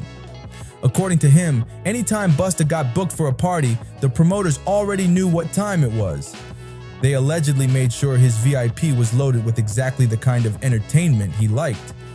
Big Homie CC didn't hold anything back when he talked about one unforgettable night in the club, and it involved none other than actor and model Don Benjamin and one of Don's close friends, a gay man. According to Big Homie, the moment Busta Rhymes locked eyes on that dude, it was go mode. He said Busta moved in fast, like zero hesitation, pulled the man straight into his VIP section, and once he was in, he wasn't getting out. Big Homie claimed Busta was glued to the guy the entire night, constantly hovering, whispering, and making sure the man didn't move an inch without him noticing. And this wasn't some rare thing either. Big Homie said this type of scene played out all the time.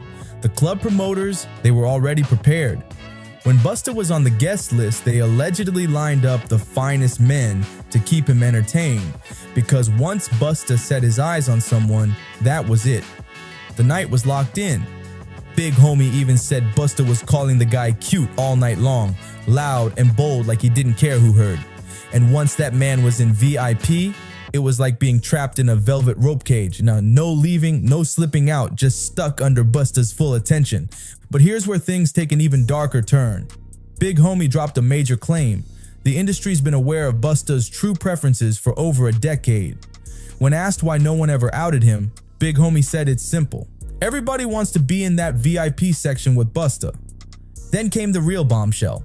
Big Homie hinted at Busta's alleged history of getting physical with women, something that barely ever gets talked about.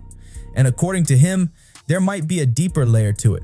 He suggested that like many men who live double lives, Busta could be carrying internal resentment toward women, and it's allegedly playing out in very unhealthy ways. If you think this is just one ex-bodyguard stirring up drama for clout, think again. A whole lineup of men has stepped forward, each with their own wild story about Busta Rhymes. One of the earliest to speak out was social media personality Trip Alley, who went public back in 2020 with a story that had folks raising eyebrows. He jumped on YouTube and claimed that Busta personally tried to scoop him up one night in New York City, right as Trip was heading to a Halloween party. According to Trip, it started off innocent. Busta pulled up, invited him to slide into VIP, and at first, Trip thought it was just some regular club vibes. Nothing major. But nah, this wasn't your typical night out. Things spiraled real quick when Trip and his friend got into a heated argument. His friend wasn't feeling the idea of hitting Busta's party at all, and it didn't stop there. That disagreement turned into a full-on fight right there in the streets. Trip was so shook by the whole scene that he ended up ditching the entire plan. No party, no VIP, nothing. His friend ended up wilding out and straight up left him stranded in the middle of New York City. But looking back, Tripp said that might have actually been a blessing in disguise, because with everything that's coming out now, who knows what could have really gone down in that VIP section. Fast forward to 2021, and guess what? The streets were buzzing again. Busta Rhymes was allegedly back outside doing the same old thing. Word was flying that he was once again trying to pick up men. And then things got even messier. Paparazzi reportedly caught him leaving a gay pride event, and not just alone, but with a trans woman by his side. The pics never went viral, but the whispers, they were loud. And just when things were cooling down, Orlando Brown came out of nowhere and had the internet in complete chaos again.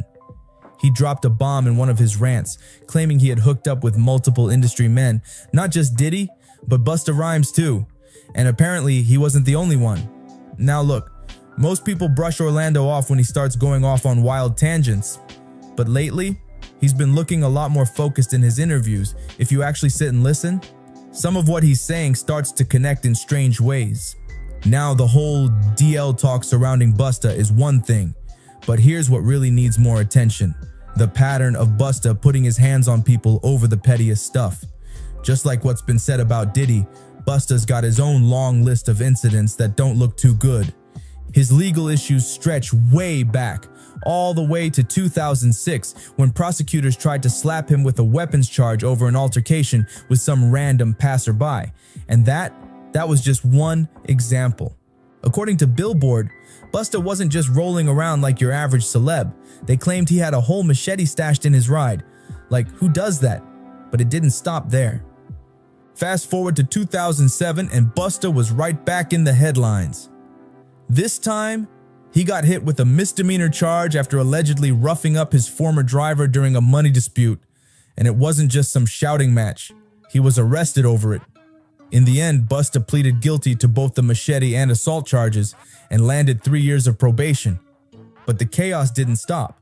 In 2009, the New York Post blew up another messy situation.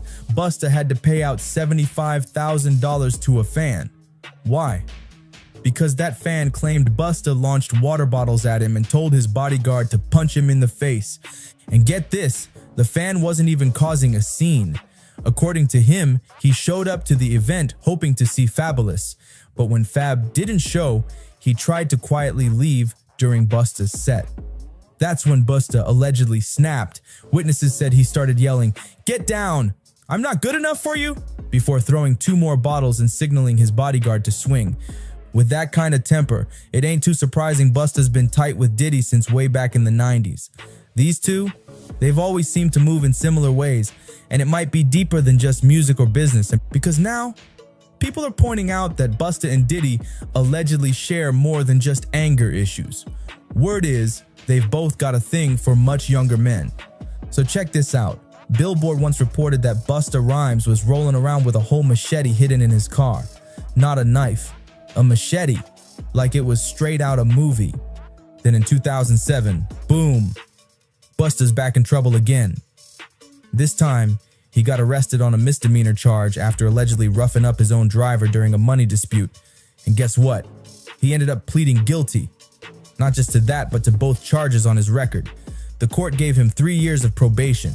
But the drama, it didn't stop there, not even close. By 2009, things got even uglier. The New York Post dropped the T.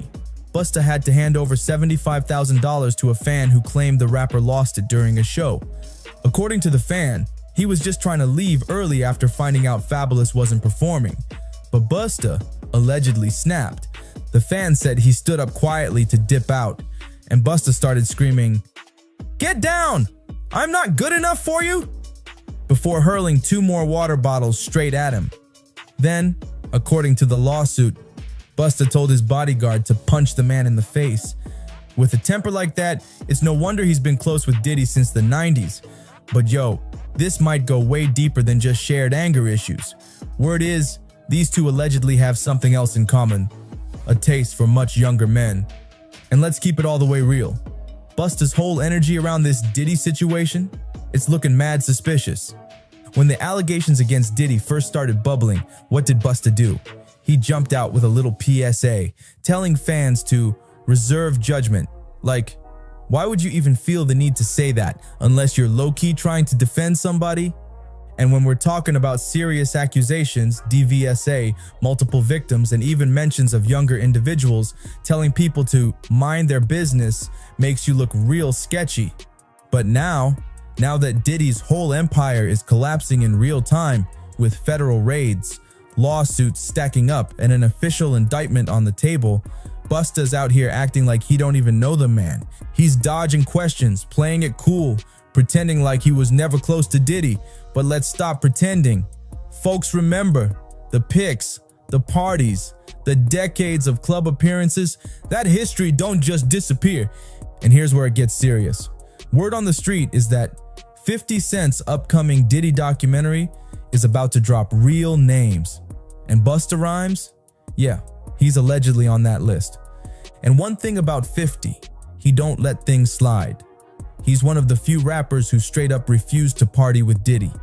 He caught the vibes early, and he stayed away from the shady scenes that were going down behind the velvet ropes. See, the thing about 50 Cent, he's always moved chess style, never rushed, always strategic. Just cause he wasn't in those Diddy party circles doesn't mean he wasn't watching everything from the sidelines. You already know 50's been taking mental notes for years, clocking every rapper who said yes to Diddy's invites, every face in the room, every VIP moment. And now, his moment has finally arrived. He's about to blow the lid off. Word on the street is that 50's upcoming Diddy documentary is shaping up to be the industry's worst nightmare. No one is off limits. No crew, no clique, no rapper is safe. Insiders say the whispers we've heard for years about certain artists getting wild behind closed doors with Diddy are finally getting receipts attached. And Busta Rhymes? Yeah, his name is definitely on that list. Now, we might not have a solid release date just yet, but here's what we do know. The documentary is being produced by G-Unit Films and Television Inc., and it's headed straight to Netflix. So you know this ain't some low-budget rumor dump. It's about to be high-definition chaos. And the director? Emmy Award winner Alex Stapleton, a serious storyteller who doesn't pull punches. That means we're looking at real production value, real research, and real names getting dropped. But here's where things take a twist. Sources close to Busta say he's already feeling the pressure. Word is, he's been scrambling behind the scenes, trying to make calls, pull favors, and warn 50 to leave his name out the project. Like, why panic now unless you already know what's coming? 50's not the type to cave under pressure. If anything, Busta's alleged warning probably just guaranteed he'll get even more screen time. But let's be real. Busta trying to warn 50, that probably just made him double down harder. If you know anything about 50 Cent, then you already know. The man lives to prove a point. The second you try to shut him up, he just gets louder, bolder, and way more relentless. So if Busta's really on that list of names tied to Diddy's alleged chaos, there's no way 50's cutting him out now. In fact, that warning might have just guaranteed Busta gets front row exposure. Now here's the real question. What's Busta so worried about? If there's nothing to hide, why not stay quiet and keep it moving? Why all the behind the scenes panic? Could it be that he knows something's about to come out? Or is his name just getting dragged into a storm he had nothing to do with? Let's talk about it. Do you think Busta Rhymes was really involved in Diddy's alleged mess? Or is this just guilt by association? And more importantly, is 50 Cent's Netflix documentary about to rock the whole industry and expose secrets that were never supposed to see daylight? Sound off in the comments below. I want to hear what you think. And don't forget, like this video, subscribe to the channel, share it with someone who needs to see this, and tap that bell so you don't miss the next explosive update. I'll catch you in the next one. And trust me, you don't want to miss what's coming next. Puffy invited me for weeks, asking me to come and teach him how to, wanted me to be his acting coach for a while. He wants to hang out with you next week, and I was like, for what? He's like, I think he's trying to, Did he do it, right? Yeah. I know you've been heavy on social media talking about it. He did it. And I'm the only one who's been vocal about this long before it actually. But I also didn't participate. I also didn't go to those parties. And that's always been my whole thing, and have lost businesses because I don't bend over in that way. I don't compromise. I don't play gay roles. I don't kiss a man. I don't do that. In terms of how it worked on my first film, Get Rich or Die Trying with me, he's a good friend of mine. This is real life that we're talking about. We're not talking about dingleberries and applesauce. Yeah, real life. Just when you thought the Diddy chaos couldn't get any crazier, boom, 50 Cent jumps in and drops a wild bombshell, claiming he might have straight up saved Terrence Howard from falling into Diddy's freaky trap. But wait, there's more. Terrence is finally breaking his silence, and he's not holding back. He's calling out all the Hollywood dudes who didn't have the guts to tell Diddy no. I'm always right. It's like when I'm right, I'm right. And when I'm wrong, I could have been right. So I'm still right because I could have been wrong. According to Terrence, some of these industry men straight up gave up their dignity at those infamous FO parties, and he barely escaped the madness himself. Now here's where things get real twisted. Do all those things. When you give up those things, but when you give up your manhood, I've never seen somebody recover from it. That was all the people that went to the Puffy party. Word is, Diddy allegedly hit up Terrence to be part of his new docuseries. Yeah, you heard that right. And rumor has it these two were about to team up and blow the lid off the whole thing, exposing what? Everything from the wild invites to the shady deals made behind closed doors. So the real question is, who actually said yes to Diddy? Because some huge names are being whispered. Names you definitely know. That was all the people that went to the Puffy party. That was all the people that did all those things thinking that there was never going to be a consequence for what they were doing. Got punked out and pimped out by some over greater desire. You shouldn't have a greater desire than being a man. So I believe that's a big problem with a lot of the actors out there because they get fluid. And next thing you know, once you go fluid, it's gone. You don't have any foundation to pull yourself back from. So maintain your man card, no matter what. And guess what? 50 Cent is out here talking like there's receipts lined up for this documentary. Real footage, real stories, real drama. If that's true, it could be the biggest industry takedown we've ever seen. So what really went down when Diddy tried to lure Terrence Howard into one of those wild parties? Well, Terrence just spilled some straight up shocking tea during a recent appearance on the PBE podcast. He opened up about how certain celebs traded in their pride just to stay on top, and he made it clear this is the exact same vibe he saw at Diddy's events. So you see some guys struggling with that. You see Bieber struggling with that. You see some of these guys struggling with that. They can't get it out of their head. They can't get it out of their head. The things that they did, no matter how they did it, whether they were drunk or high or whatever, you gave up your man card. You need therapy. And that's the thing that hurts them the most. And so they end up on drugs, end up every way to try and get rid of any principles there are. And that's what the business does. And the women that trade their bodies to go and get the role, they get to the point where they have their Oscar, they have their money, but they don't have their dream. They don't have the soul that they started with. So it's like achieving don't mean anything. If I get all the Nobel Prizes from doing all of this, but in the process I have to trade out all of my integrity to do it so that they can stay in place, what benefit is that if I lose my integrity? You got to go in as a principal. And then Terrence went even further. He said, this is exactly what happened with a lot of the celebs who went to Diddy's parties. So when Patrick Bet David threw out names like Justin Bieber during the interview, suggesting they might have been caught up in Diddy's madness, Terrence Howard didn't flinch. He straight up agreed. He said you can see the trauma on some of these people's faces, like they're still carrying the weight of whatever went down behind those closed doors. But hold up, it gets even messier. Terrence dropped a bomb of his own, saying Diddy actually tried to come at him. Did you ever have the opportunity where you got invited and you said no to it? Hell yeah.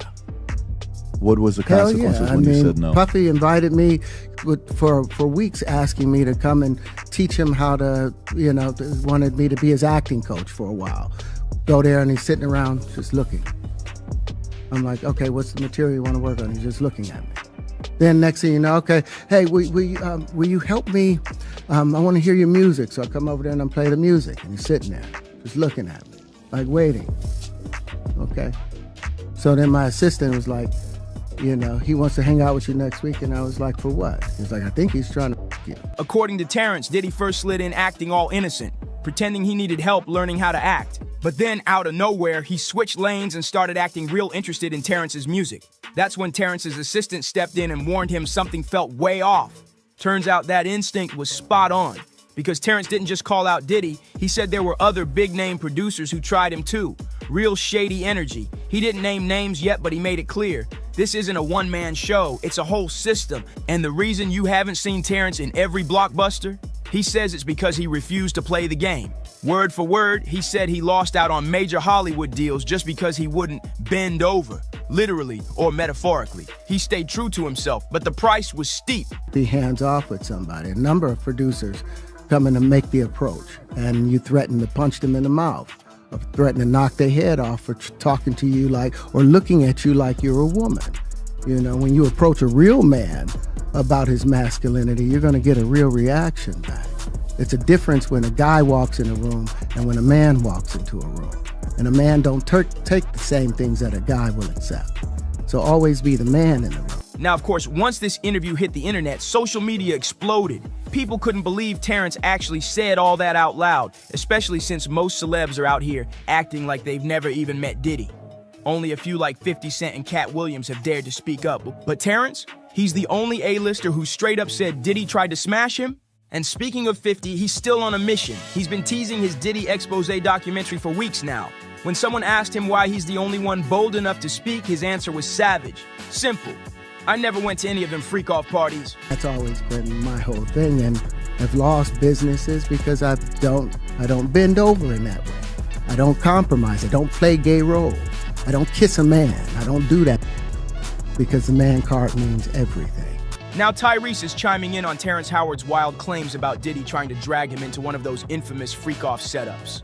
Ty posted a clip from Terrence's interview on his Instagram and kept it cryptic, writing, "No comment, I'm staying positive, God help us all, whoa." Meanwhile, 50 Cent is keeping that same stay positive energy, but his version of positive? Turning all this Diddy drama into a blockbuster Netflix documentary. Yup, he's about to put the whole story on blast with a series that's supposed to cover every shocking accusation surrounding Diddy. But here's where it gets extra petty, in true 50 fashion. Do it, right? Yeah. I know He did it. You've been heavy on social No, media talking about He it. did it. And I'm the only one who's been vocal about this long before it actually.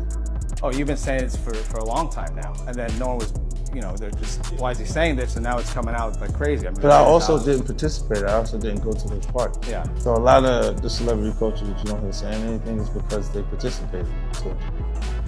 Was there a reason you never went to those parties back in the day? Obviously, I know what was going on there, but is there a reason you never did? I'm just not with all that 50 shit. Like all of the stuff that he's doing, I'm not into that type of stuff. I'm just a little more, maybe you could say basic or normal. Word on the street is that 50 already hit up Terrence, asking if he'd be down to join the documentary and spill even more about how Diddy tried to rope him into one of those FO sessions. The timing, savage. The intention, crystal clear. And honestly, it makes sense why 50 wants Terrence on board. These two got history. 50's been riding for Terrence before, especially when Terrence spoke out about getting scammed out of millions and blacklisted by big studios. 50 didn't stay silent then, and he's not staying silent now. I say 50 Cent is unmatched. He is unmatched. His pettiness goes beyond anybody that has ever been petty in the hemisphere of pettyism in this damn universe. Child, 50 Cent made a bidding war off of Diddy Do It. Diddy Do It was bought by Netflix, baby. So, this docuseries will be out about everything that has happened since Cassie has filed this lawsuit against Diddy. Leave 50 Cent out of everything because this man's pettiness is beyond compare. Lately, Terrence has been speaking up about deeper issues in Hollywood, beyond just money. He's been vocal about what he sees as an agenda to strip masculinity from black men in the industry. According to him, he was labeled difficult just for turning down roles that didn't align with his values. He refused to wear a dress or play roles that, in his words, were meant to soften a man's image. Transformative. Oh, check this out. I made $12,000 for doing Hustle and Flow. And then on top of it, what Paramount did, instead of putting my name as Terrence Howard performing the songs, they put performed by DJ. Well, they own DJ. So guess what? The performance royalties went to Paramount. They went, Wait a minute. They didn't go to Terrence Howard. They went to $12,000. That's all I ever made from Hustle and Flow. Terrence put it bluntly. The man has been demonized. He says there's a new formula out here, one that's pushing men to lose their strength, their confidence, their power. Terrence Howard didn't hold back when it came to calling out double standards in Hollywood. He said it straight, they let white men be strong, but when it's black men, suddenly it's seen as a threat. And when the conversation turned to Taraji P. Henson's recent statement about being underpaid as a black woman in the industry, Terrence said he wasn't shocked at all. According to him, this kind of stuff has been going on forever. Then he brought up Hustle and Flow, the movie that put him on the map, and here's where jaws dropped. Sue Paramount or send them a letter. Are you serious? I gotta send them a letter to say, hey, you guys owe me about 20 years worth of residuals and performance royalties. But I didn't know, I was just trying to pay my rent then. I made $6,000 doing Crash. Crash didn't. I remember the movie Crash. Yes, that's right. That's right. The business don't pay actors anything. That's why the strike is going on. Actors are struggling. Terrence said if he knew back then how the game was really played, he would have made very different choices. That film, dropped by Paramount in 2005, was a box office smash, pulling in over $75 million. But guess how much Terrence got paid? Only $12,000. That's it for the lead role. And that ain't even the craziest part. He also revealed he never got a single royalty check for the songs he performed in the film, despite them becoming iconic. This is extended family. You've been there with me through my ups and downs. Whenever I get in trouble, this is the one I call. It's my strategist right here. This is my brother. This B.I.G's brother. Yes, sir. It's Brooklyn's own Brooklyn. Now Terrence says he's seriously thinking about suing Paramount to finally get what's owed to him after 20 years of being ghosted on those checks. Oh, and it gets even more outrageous. He dropped another bomb. He only got $6,000 for his Oscar-winning performance in Crash. $6,000 for one of the most critically acclaimed films of that year. When 50 Cent saw all this go down, he was heated. He quickly stepped in, offering both Terrence and Taraji a chance to come work with him at G-Unit Films and Television, promising to pay them what they actually deserve. Homie's doing a lot of things, man. Most importantly, you know, he had a recital that he has to be at the group. But I reached out to him, and I told him that this right here was important. Bad Boy celebrating 20 years of hits. And this is extended family. You've been there with me through my ups and downs. 50 posted a clip of Terrence talking about his low pay from Hustle and Flow and wrote in the caption, "This ish hurt my stomach to hear Terrence say this. F them. I need the best actors and I'm gonna pay them." Then he called out to Taraji too. "Tara Raji, you cool with Mary J. Blige? Ask her, she got a big F in bag." And just like that, 50 doubled down, urging Terrence once again to join the G-Unit movement. "Damn, Terrence, call my phone." That's what 50 Cent posted, and he wasn't playing. He said he'll personally make sure Terrence gets the money Hollywood owes him. No games, no middlemen, just business handled the G-Unit way. Not approved. No, you're okay. not. I love you, but Sean is I'm not there yet. I appreciate that. I'm not there yet. You know, yeah. Who is Sean approved from the world of entertainment? There's only one person. Oh, go on. And I call him Sean. That's Jay-Z. We call each other Sean. Okay. Yeah. Nobody else could call me Sean. He's the only person who's Sean approved. There's not a single person that outside of family. That should be outside of my mother. Okay, just that should be calling me. Yeah, that should be calling me. Now that Terrence has officially spoken out against Diddy, 50's longtime enemy, it's the perfect time for these two to link up and expose everything. Fans are already hyped seeing 50, Terrence, Cat Williams, and a few brave others finally stepping up and saying no to Diddy's madness. But here's the real tea. Terrence didn't mince words. He straight up said a lot of men in the game lost their man card by letting Diddy manipulate them. And yeah, you can probably take a wild guess at a few of those names. Word is, 50 is locked in on making sure this upcoming documentary doesn't pull any punches. Every name is getting aired out. And one name that just won't stop coming up, Jay-Z. Even though Jay is now out here acting like he barely knew Diddy, the history says otherwise. Before all this blew up, Diddy used to call Jay his extended family. Even said Jay was his strategist, the first person he'd call when he was in deep trouble. And then there's that viral moment where Diddy bragged that Jay skipped Blue Ivy's recital just to hit the stage for Bad Boy's 20th anniversary show. Let that sink in. He missed a once-in-a-lifetime moment with his daughter just to back Diddy on stage? That's a different kind of loyalty. Now Jay's trying to rewrite the story, saying they weren't even that close. Happy birthday to you. Happy birthday, dear friend. Happy birthday to you. It's a special birthday for both of us. And don't forget, During Diddy's 2023 carpool karaoke with James Corden, he said only 2 people are allowed to call him by his government name, his mom and Jay-Z. Let's not forget, just a few months before Cassie's explosive lawsuit dropped in November 2023, Diddy was still getting praise left and right. He even scored a BET Lifetime Achievement Award. And guess who recorded a special tribute for him? Jay-Z. Yep. I started kicking it with Diddy, right? I ran around with Diddy for 2 years. And this Diddy, we never went to the studio one time, but he was like, yo, with your demo, that's, you know, bad boy, but hey, Playboy, hey, here go a watch, Playboy, here go a chain, Playboy. I'm like, yo, we ever gonna rap? Like, nah. I was doing it for 2 years. Yo, but the jet leave at 5. We going to Miami, Playboy. We going to, you know what I'm saying? We going to New York. We in ATL this weekend, Playboy. Pop out. And I was going everywhere with Diddy. And Jay don't just show up like that for anyone. Now here's where it gets real wild. There's an actual video of Jay, shirtless and all oiled up, standing in Diddy's house while Diddy sings happy birthday to him. No joke. That clip's out there and people are side-eyeing hard. Then there's that viral pic of Diddy in French Montana, looking real cozy, like spooning, while partying in Miami. And you already know 50 Cent had to jump on that one. He reposted the pic on IG with a caption that had folks cracking up. What in the world is going on in this picture? Man, something's not right, ha ha ha. But that's just one chapter in the chaos. I don't know whatever someone does in their bedroom, that's what they do. I don't got nothing to do with that. I'm just here to say that I've never seen my man doing anything foul like they talking about. None of it. All of it, I mean, you know. I've never seen it. I've known him for 29 years. And then it's like with guys like 50, you know what I'm saying? Like Uncle Tom cats like that. You know what I'm saying? It's like, now you want to put me, I don't know if y'all saw the post when 50 posted about me. Of course you guys see Yeah. You know? Yeah, I mean, 50 has been going after Diddy and everybody associated with him for months now, ever since the Cassie lawsuit. Yeah, you know what I'm saying? But, you know, you can't brush under the rug. I don't see anybody reporting about what Tatted Up Holly said about him beating her up and about, you know what I'm saying, his other baby mom saying beating her up. I just look at it as, you know, he wants to bring the black community down worse than anyone else. Another name floating around Tyrese's upcoming doc, The Game. Yep, the rapper. Back in a 2022 Drink Champs interview, The Game said Diddy approached him to make an album.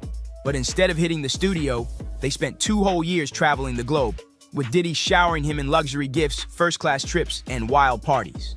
And when The Game popped up again on Vlad TV after the Diddy allegations hit the headlines, he confirmed it. Said they never recorded a single track, just 2 years of partying, mostly down in Atlanta. And this is just the surface. It's not normal. You kick it around him, it's like, his whole life is like, it's crazy to look at, you know what I'm saying? Because I make sure I keep my normality all the time. But that motherfucker's like a walking corporation, it's nuts. More names are getting dragged into this swirling storm. One of them, Diddy's longtime friend and producer Stevie J. Stevie was actually named in Lil Rod's lawsuit, where Lil Rod claimed Diddy openly bragged about hooking up with him. When 50 Cent called out Stevie for defending Diddy, Stevie clapped back hard. But fans noticed, he sounded way too defensive. Now all eyes are on 50's upcoming docket, and let's not forget Machine Gun Kelly. He was signed to Bad Boy and partied heavy with Diddy back in the day. MGK even admitted he saw some wild stuff go down around Diddy, but he never spilled the full details. He kept it mysterious, too mysterious. Diddy and Ross, which they good buddies, okay? They're gay. Who? Both. Diddy and Ross. And Khaled. They're all gay, okay? DJ Khaled, Rick Ross, and P. Diddy? Yeah. They all gay? Yeah. Then we got DJ Khaled and Rick Ross, both of whom got name dropped by Diddy's former employee Jonathan Oye during a police investigation. And what Jonathan said, man, it was insane. According to Jonathan, he was personally hired by Diddy to work those infamous freak-off sessions, but it didn't stop there. He claimed that after he caught an STD and tried to speak up, Diddy allegedly sent Rick Ross to silence him. Yep, you heard that right. Jonathan also claimed that Diddy, Rick Ross, and DJ Khaled all took part in those wild private parties, and said they were all living double lives. Now, whether it's true or not, that's a whole other conversation, but one thing's clear, these allegations are no joke. Terrence Howard said it best. There's a long list of industry men who might have lost their man card messing around at Diddy's events. And truthfully, we've only scratched the surface. The list goes deep. So if you've seen a celeb partying with Diddy and now they're out here pretending they barely knew him, yeah, side-eye that. Now we wait for 50 Cent's explosive docuseries to finally drop. That Did He Do It documentary might just flip the whole industry upside down. But until then, what do you think about Terrence Howard's claims? Do you believe Diddy tried to come for him? And who else do you think might be exposed next? Drop your thoughts in the comments. And don't forget, like this video, subscribe to the channel, share it with someone who needs to see this, and turn on notifications so you never miss the tea. We'll see you in the next one. Our culture is competitive, man.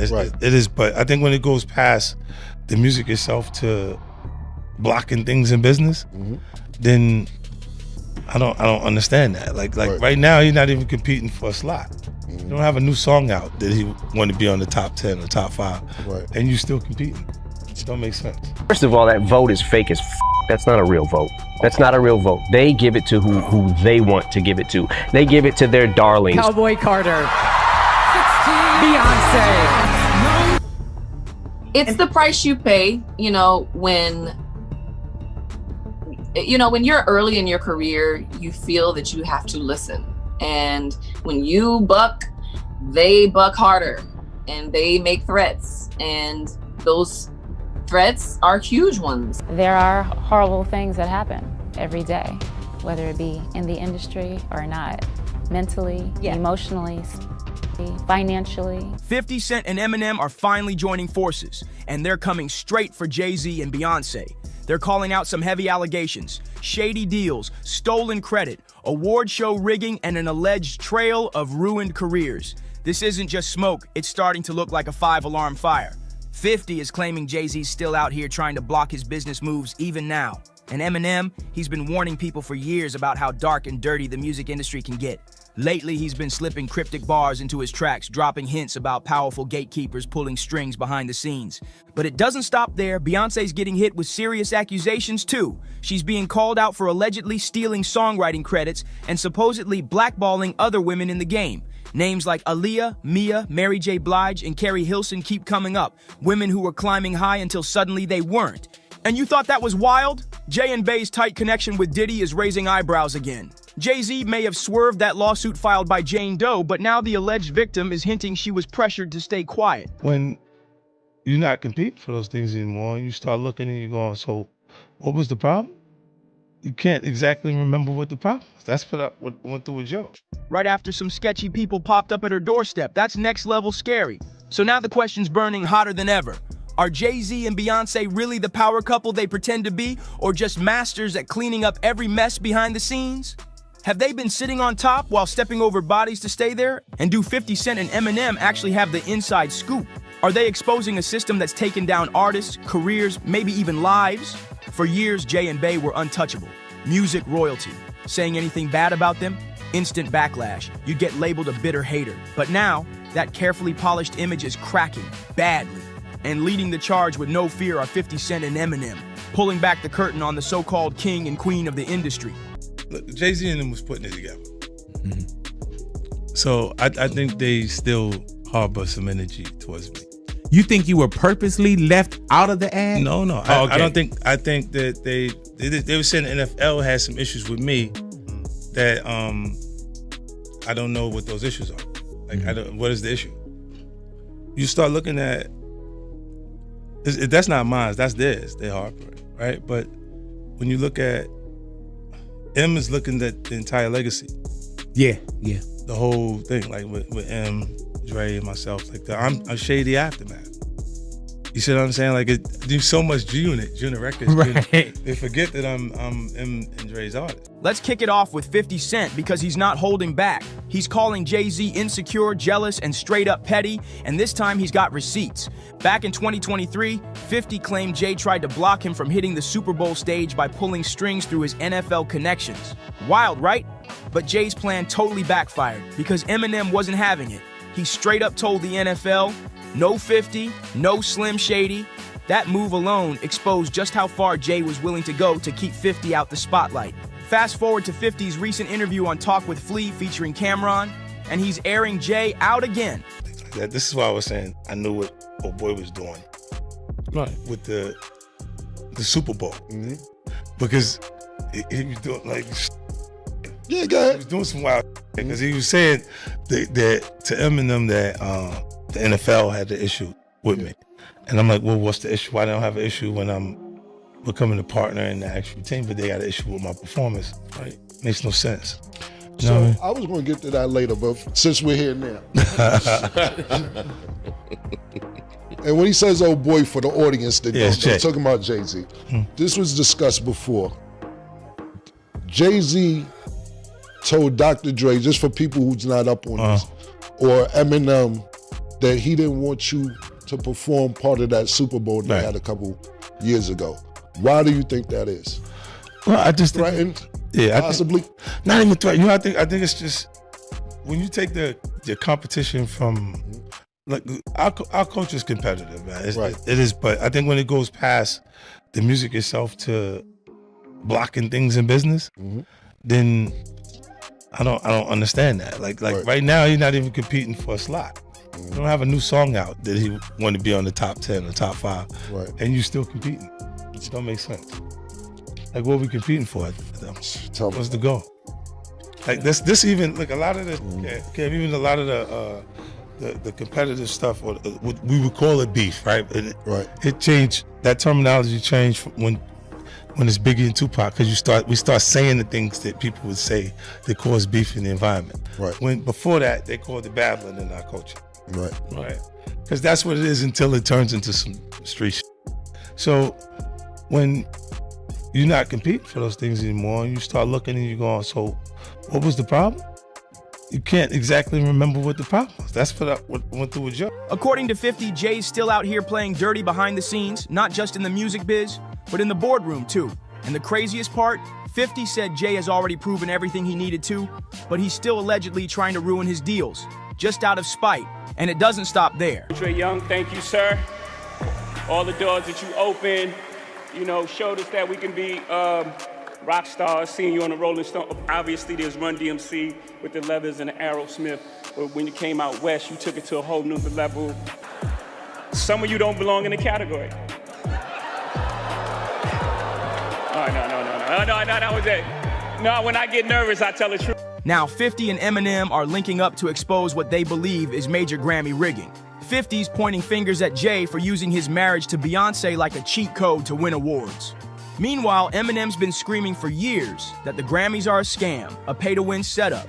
And when Beyonce finally snagged Album of the Year for Cowboy Carter, not everyone believed it was earned. Fans started whispering that Jay pulled strings again, especially since he got on stage at the previous year's Grammys and dragged the Recording Academy for snubbing his wife. A few Grammys, but you feel like you had to sell your soul to get them. And you didn't know if you wanted it for the recognition or the trophies, but then what's the difference? And that Grammys pretty much suck the blood of artists and nominate them, have them come to the shows. And Which they do. They do it every year, yeah. And I'm just tired of seeing it. And for whatever reason, it's like they're always pitching this hint that you might win Album of the Year, which used to be a big deal. I don't think it's a big deal now. But here's the twist. Fans weren't buying Jay's speech. It felt fake. He was up there clutching an award while blasting the same people who gave it to him. Like, if the Grammys are so biased, why show up at all? Why not walk away and prove you don't need their stamp of approval instead of begging for it on stage? The whole situation just felt off, and it only made the whispers louder. Are the Carters really climbing the ladder with talent, or with blackmail and big money moves? Watch 50. Same. 50 did not win Best New Artist at the Grammys. There was nothing bigger than 50. Nothing bigger, and nobody since maybe like Snoop came out the gate like that. My first album didn't do it. I never saw someone's first album and the wave happen like he had. And then he doesn't get it. And then I get up there another year, and what was it, the Eminem show?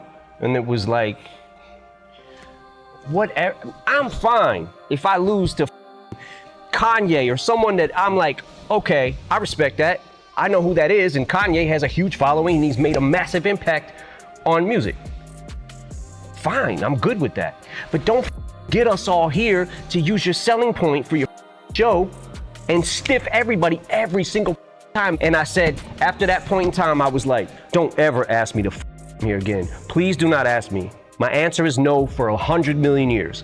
Never again will I go to the. For years, insiders have said the Grammys are more about industry politics than actual skill, and one of the loudest voices screaming that truth is Eminem. M's been saying for ages that the Grammys are nothing but a scam. He even vowed to never show up again, and he meant it. But don't get it twisted. He's not just mad about losing. Eminem said if another artist actually dropped a better album, he'd be cool with it. What really gets under his skin is the way the Grammys use him. They hype him up, push his name in all the promos, make it look like he's got a real shot at winning just to boost views. Then when it's showtime, boom, he's shut out like he was never in the race. It's all smoke and mirrors. And when someone asked him if he'd ever come back if he joined the voting committee, M didn't flinch. He said it wouldn't change a thing. Why? Because in his words, the whole thing's rigged and those votes, they don't mean a damn thing. Meanwhile, 50 Cent is backing him all the way and throwing even more shade. He didn't just call the Grammys rigged. He flat out said Jay-Z's wins ain't about the music. But consider, joining a board and maybe you have a vote in it. First of all, that vote is fake. That's not a real vote. That's not a real vote. They give it to who they want to give it to. They give it to their darlings. This got critical acclaim, but it sold 2 records. It ain't about always what you sell. I get that, Vanilla Ice, I understand. You know what I'm saying? But there comes a point where when an overwhelming something comes along that has this wave and impact on music, and you give it to Lada Dottie. Who? Lada Dottie. It's only Lada Dottie. According to 50, Jay's bagging those awards thanks to his marriage with Beyonce. He claims the Recording Academy knows exactly what they're doing. As long as Jay and Bey show up, the cameras flash, ratings explode, and the show goes viral. So what's the play? Keep nominating them. Keep awarding them, just to guarantee that power couple makes an appearance. When he started to receive the 16, 17 Grammys since he's been with Beyonce. Right? And you go, prior to that, 1. Right. You see what I'm saying? So that came in association, like you see the kids even have Grammys. They don't sing yet. They don't sing. Right. They don't rap yet. And they already have Grammys. So it's like they give them this trophy so we secure that they're coming to the award show. It meant that much to the culture that they just gave them the things they would. Later, to me, I didn't care about trophies. I said, I'll get the... But 50 wasn't finished, not even close. On his recent stop at the Flagrant podcast, he doubled down hard. He claimed Jay-Z's whole empire and all those Grammy trophies ain't really about talent. It's about who he's married to. 50 even went as far as calling Jay and Beyonce's relationship a contract. He hinted that they might just be sticking it out for the image, the deals, and the power it brings. Wild, right? Look, when Jay signed his contract, the big one was with Beyonce. When he signed that contract, the marriage contract, he got trophies. Now those fucking trophies, those fucking trophies came rolling in, buddy. He started getting Grammys left and right, man. I mean, look, if you look at his career, Wow. You're gonna let him say that? Jay was getting Grammys. He had one. Exactly. He had one. And he didn't show up. No, he has like 20 now. Hold on. He had like 18 since he's been down. Look, he had one, bro. Hard Knock Life. Hold on. You're not wrong. He was one. At the same time. He's like drinking his pictures with him. It's the cup. Wait a minute. So you're saying the success is derived from the marriage? I've absolutely been treated differently. The accolades. Because he's no longer viewed as like a street or gangster rapper. Now he's viewed as a businessman, entrepreneur, family man. And the biggest ones because of the position Beyonce's. Oh, wow. Right? You were connected to the biggest. Jay got. Oh, wow. So that's the deal. Yeah, that's the deal. Like, the other ones didn't count as much as that one did.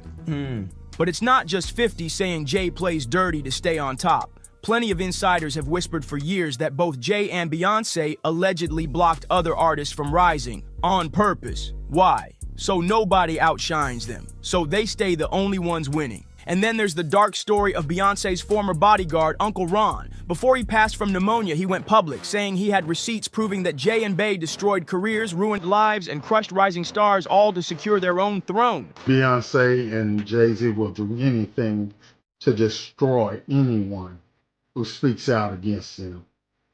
Hey, I get the threats, but you have to remember one thing. I know your deepest secrets. I know so much about you and what you've done. I know so much on how you got where you are, how you stepped on many people.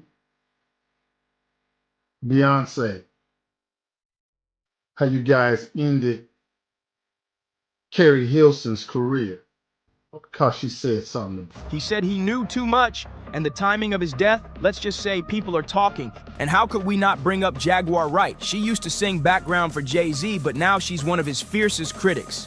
Jaguar's been spilling everything, claiming that folks close to Jay, like Harlem legend Big L, either mysteriously lost their lives or saw their careers vanish right when Jay's was blowing up.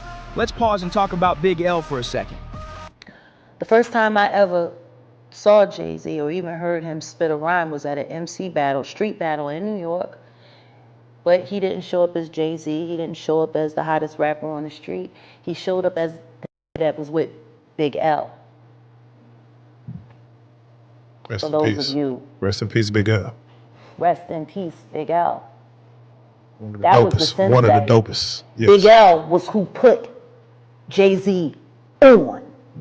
Without question. And then Big L died, and then the next thing you know, Jay-Z. Back in the early 90s, he was one of Harlem's most promising talents, a real lyrical beast.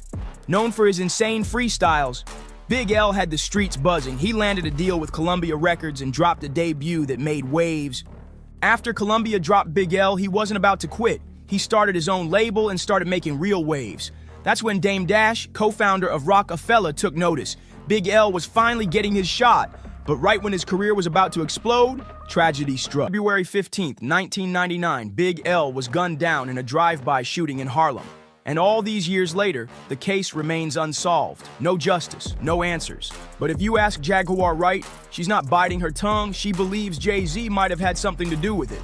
That's the level of suspicion we're dealing with. Now let's shift to another giant, DMX. One of the only rappers besides 50 Cent who had the guts to straight up confront Jay-Z. DMX always said Jay was bitter and jealous. And when Jay became president of Def Jam in 2004, things got messy. DMX had been carrying Def Jam on his back, 5 back-to-back #1 albums between 1998 and 2003. But when it came time to drop his 6th album, Year of the Dog, Okay, I see what's really good. You're trying to eliminate the competition. You know, because at first you retire, you know, then get me off the label, now you're back rapping again. Again, X claimed Jay-Z purposely held it back. Why? So Jay could clear the stage for his own comeback, and the drama didn't stop there. In 2005, DMX dropped a bombshell with his track The Industry, where he exposed the shady games going on behind closed doors. The wild part, most of what he said is still happening today. The game is bullshit, man. The game is bullshit. If you want to rap or sing or whatever, don't become a part of the game. You know what? Listen to a song I called The Industry. And that pretty much explains, you know what I'm saying, what it's about. The industry. Man, it's not the same. The industry, it's not a game. The industry, real is dying to get in the industry just to find they don't fit in. The industry ain't what it used to be. The industry's trying to control the way you MC. They want you to dress like this and talk like that, but I'm going to dress like this and talk with the gap. The industry. Even Irv Gotti, who was deep in the industry, said Jay was jealous of X. He even claimed Jay and his mentor, Leor Cohen, used to laugh at DMX behind the scenes, thinking he'd never blow up. But DMX proved them dead wrong. And Jay's name keeps coming up with Beanie Siegel, too. I was like, we gotta sign DMX, and they laughed at me. I remember when I left the office, Tina Davis said, she knew when I wanted to sign DMX. She said, DMX don't sell, your ass is fired. Jay and Dame did not believe in DMX. Jay would be like, you think he's better than me? And I'd be like, he's nice just like you. I said, if you look in the hood, there's less of like you and more like him. Yeah, but he don't want to live that. He's depressing, Gotti. And I said, I don't give a f. So Jay used to watch me grind with X, and he was off with the Hitman. And then something strange happened when I made Get At Me Dog. If you remember at the beginning of the video, it's the heartbeats. DMX, live at the tumble. I don't even remember the tumble. Funk Massive, and then I put that sound bite. Let's take it back to the streets, mother. The video's flashing, f***ing up your eyes. It caused change. And now, there's no more shiny suits. We back to the hood, and X is the leader of this revolution. I used to put on wall, a triangle with 5. Niggas like, they used to clown me. They used to be like, who's gonna buy his records, Gotti? Chihuahuas, he's barking. No one wants to hear that bullshit. And I'd be like, yeah. So 5. It was no more writing on the walls. It was, y'all can get behind me. I used to tell Leo in the midst of the whole staff, and I would tell him, yo, shut the f up, yo. I said, you work better when you shut up and get behind me. Now this is what we doing. And he would shut up. Beanie's talked about how it felt like someone was constantly pulling strings to keep him down. He said Jay would drop his own projects around the same time as Beanie's, basically flooding the spotlight so Beanie's numbers would stay limited, almost like Beanie was only allowed to rise so far and no higher. Yeah, Beanie Siegel admitted he made mistakes, especially with his legal troubles, but he made it crystal clear Jay-Z's shady behavior wasn't accidental. According to Beanie, Jay knew exactly what he was doing. Every move, calculated. But let's not act like Beyonce's innocent in all this. While some fans still push the idea that she's just Jay's puppet, that narrative doesn't add up. There's no way she's been standing by his side all these years without being part of the strategy. If anything, they've been running the game together and allegedly taking out anyone they see as a threat. Here's just a taste of the tea. I don't think one man can destroy another man's life. It's ultimately in your own decisions. You know, I had a lot of issues. Like I said, legal issues at the time. And, you know, my mind wasn't where I'm at now today. Like, I used to have questions like why every time my album dropped, Jay would drop right on top of me. He wouldn't let me breathe or right before me. Like, I was always close. And I never understood that every single album that I dropped, Jay dropped right on top of me. And it was like, damn, like to have in-house competition at that magnitude was crazy. Jay already the boss, but I always thought that, like, let me breathe. But when Beyonce left Destiny's Child and started getting close to Jay, something strange happened. Jay allegedly snatched producer Rich Harrison away from rising singer Amir Reed, who was heating up at the time and rumored to be competition for Beyonce. Remember Amory's hit One Thing? That record had the same signature vibe as Crazy in Love, and some fans even think Beyonce copied the formula after Harrison jumped ship. Then there's Carrie Hilson. She had a public clash with Beyonce that spiraled out of control. Word is Carrie's producers allegedly tricked her into recording a diss track aimed at Bey, setting her up to get dragged and canceled. Carrie denied it at first, but then got blasted again when she refused to hold a magazine with Beyonce and Jay-Z on the cover.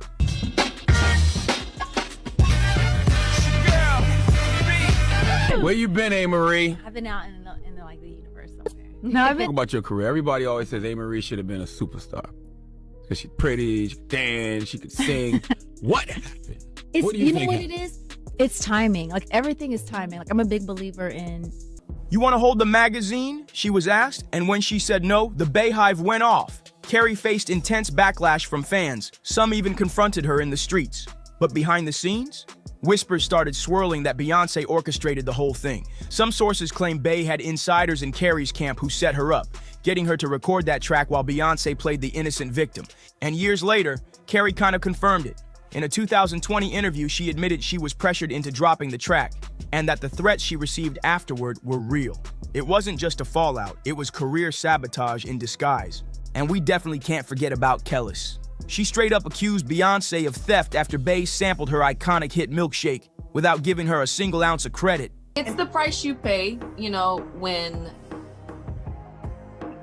you're early in your career, you feel that you have to listen. And when you buck, they buck harder and they make threats. And those threats are huge ones. And you know what I mean? You don't feel like you have a choice. I really didn't feel like I had a choice. It was do this or this. What's even crazier, Kellis didn't even know it happened until the internet told her. She found out the same way everyone else did, through social media. Kellis wrote, "I heard about this the same way everyone else did. Nothing is ever as it seems. Some of the people in this business have no soul or integrity, and they have everyone fooled." Why did you say so guarded within your career? This is what I did. I said, no, I'm good, thank you. No, thank you. Okay, so Sometimes that doesn't translate as far as what you are allowed to have, what you have access to. You will be blackballed. You will be talked about. You will be on. You will be rumored about. But you have to stand strong on what you don't care for. It's not that serious to me, you know, if I have to sell my soul. I understand that I might have sacrificed something in the physical world, but the spiritual world is not worth it. You're okay. You don't need to do anything.